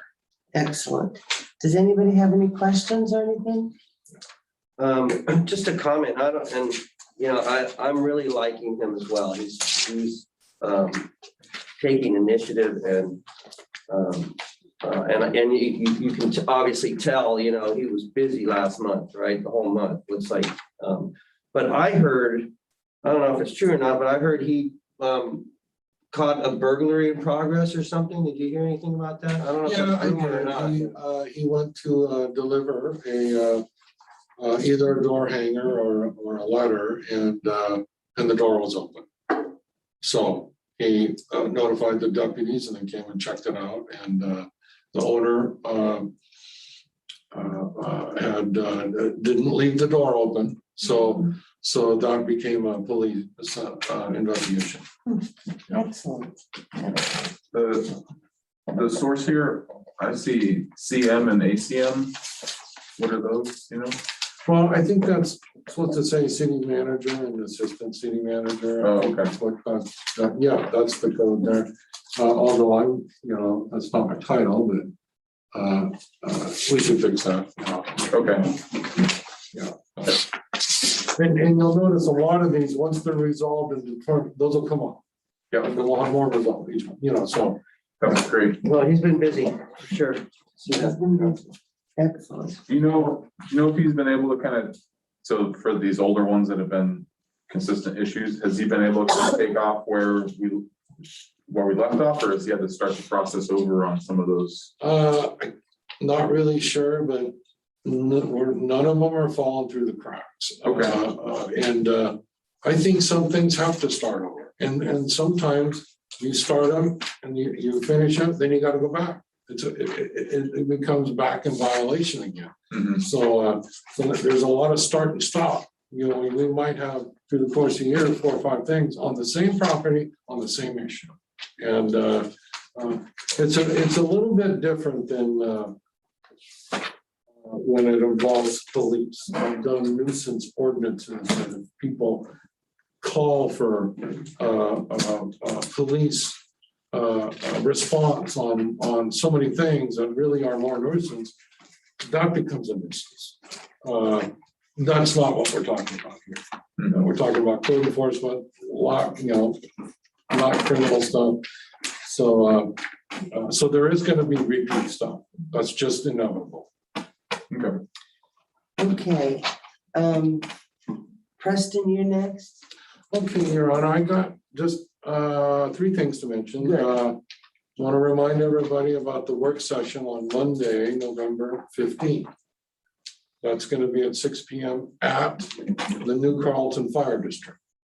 So we'll get the notice out early next week. I'll have the address and agenda on there. And that's regarding the regional fire services and hearing directly from our consultants. Did you want to mention anything about that, Christine? No, I think having the consultants go through it would be best. Right on. Okay, good deal. Quick question about the matter. That's with our intergovernmental relationship with Carlton. That doesn't have to do with No, it possibly joining the McMinnville. It is exactly. That's exactly what it is. That it Yeah, is? it's with the consultants to kind of go over where we stand, where all of that stands. Okay. And hopefully have a financial breakdown, because at this point we've been in, because it hasn't cost us any more to stay in. Right, And then we're hoping for some financial feedback on what that's gonna look like. okay, yeah, because we spent I the don't know what it's gonna look like. little money beginning of the summer, and have we gotten that report back, or is that what we're gonna be reviewing? So we had that big report that came out, that Second. 500 page Yeah, one, that was, and then there was 3,000, another 3,000 spent after that, and that's what we're hoping to get the rest of that information from. At So- the meeting, is that, At this meeting, Okay, yeah, okay. we've had multiple meetings since then, so. Right. this is- Right. okay. And the reason why it's at the New Carlton Fire District is because of convenience. It's a good time that we can all get together. And even if for some reason, either one of our boards don't have a quorum, they can sit in on the other person's meeting. And that's the beauty of a joint session. And plus, it's just the same presentation. So let's, we combine on that. Is that an in-person, that's an in-person meeting, not Correct. Zoom? Correct. Well, and if there's Zoom instruction, I don't know if there's. No, I'd rather be in person anyway, but yeah. I was just Right. curious if there was Well, options. that's good, yeah. But if there are instructions for that, Kevin will put them Thank on you. the notice. Had just a chance meeting today with Deputy Juan Palacios. He's a retired Yamaha County Sheriff's Deputy and now devotes his own time to Veteran Affairs and him and the VFW, American Legion. They're the ones who put the flags up on our street on the holidays. Well, you haven't seen them in a while because of the ODOT rebuild. But once ODOT's done, we're gonna work with him on getting new sleeves drilled, new flagpoles, and we'll space them. There'll be somewhere between 36 and 40 places for flags up and down on both sides of the street. Like we had before, but a little more fill in, and so he's gonna work with our public works. We'll determine all the nice sleeves, where these go, and some will be in the landscaping area. So it was great to catch up to Juan Palacios today. He's just been him and how so grateful for what he does with putting our flags out on the holidays. July 4th, Veterans Day, Memorial Day, and Martin Luther King Day. So they do a great service for us. The last thing, Your Honor, was I was asked to give an update on our Madison Street project, which is on our capital improvement program. This is where we're building a half street improvement on Madison between 3rd and 4th, taking off one more ODOT left it, sidewalk and a right turn lane up to 4th. And we've got to coordinate with the owner as far as driveway and all that that gets on to Madison. But we'll be in a position to bid that February or March. And so that is something that will occur either in the spring or the summer of next year. So that's all on track for that. And we got working with the Shell station owner there, and that's all proceeding. Okay, great. And you're just talking specifically like the turn lane and the driveway and all that. Do you know anything about the demolition of that building? Or is there any I update on do. that? Some, yeah, that I know that's their obligation to remove that once we give them notice, and we've got a contract now to do the work. So they're working with their people, to prepare for that. I'm not involved in that, Right. But they're very aware of it and working toward it. Yeah, All right, thank you, Preston. I appreciate you it. bet. Okay, Do we have an update on the 99 completion? I know that they've probably been waiting for good weather and keeps getting It's pushed. supposed to go through the winter. Well, the big push is to complete the curbing. As you can see, there's just a few gaps left. Once they have that, then they can do the final asphalt. And that's their goal, is to do that before winter. And they're gonna have to have some nicer weather to do the final asphalt, but the sidewalks are gonna continue. And other, right-of-way improvements. And those are gonna continue probably till the end of the year. So that's about the best I could tell you right now. Okay. Yeah. Thanks. At least traffic is moving nice back and forth, so, Yeah. that's. Yeah. Yeah, and people are still avoiding town, which is nice, right? With reduced traffic.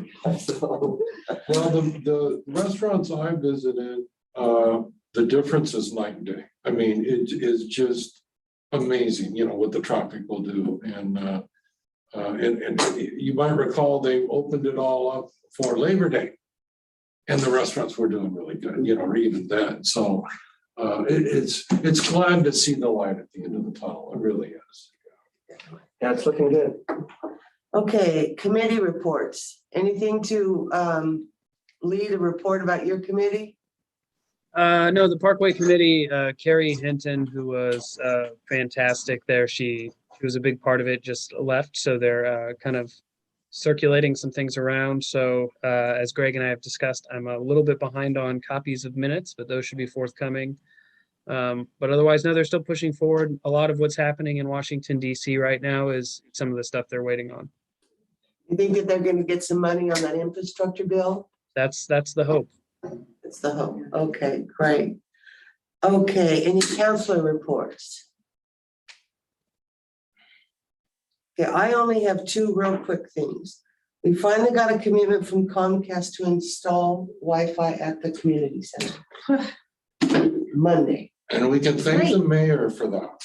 Thank you. It took the mayor to shake the tree. Well, maybe we should wait for Zipley.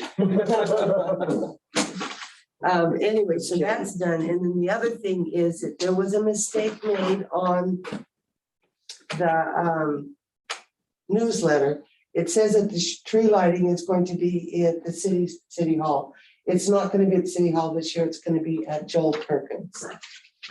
And Christine, our town crier, is going to put out a statement out to the social medias on that. Yeah.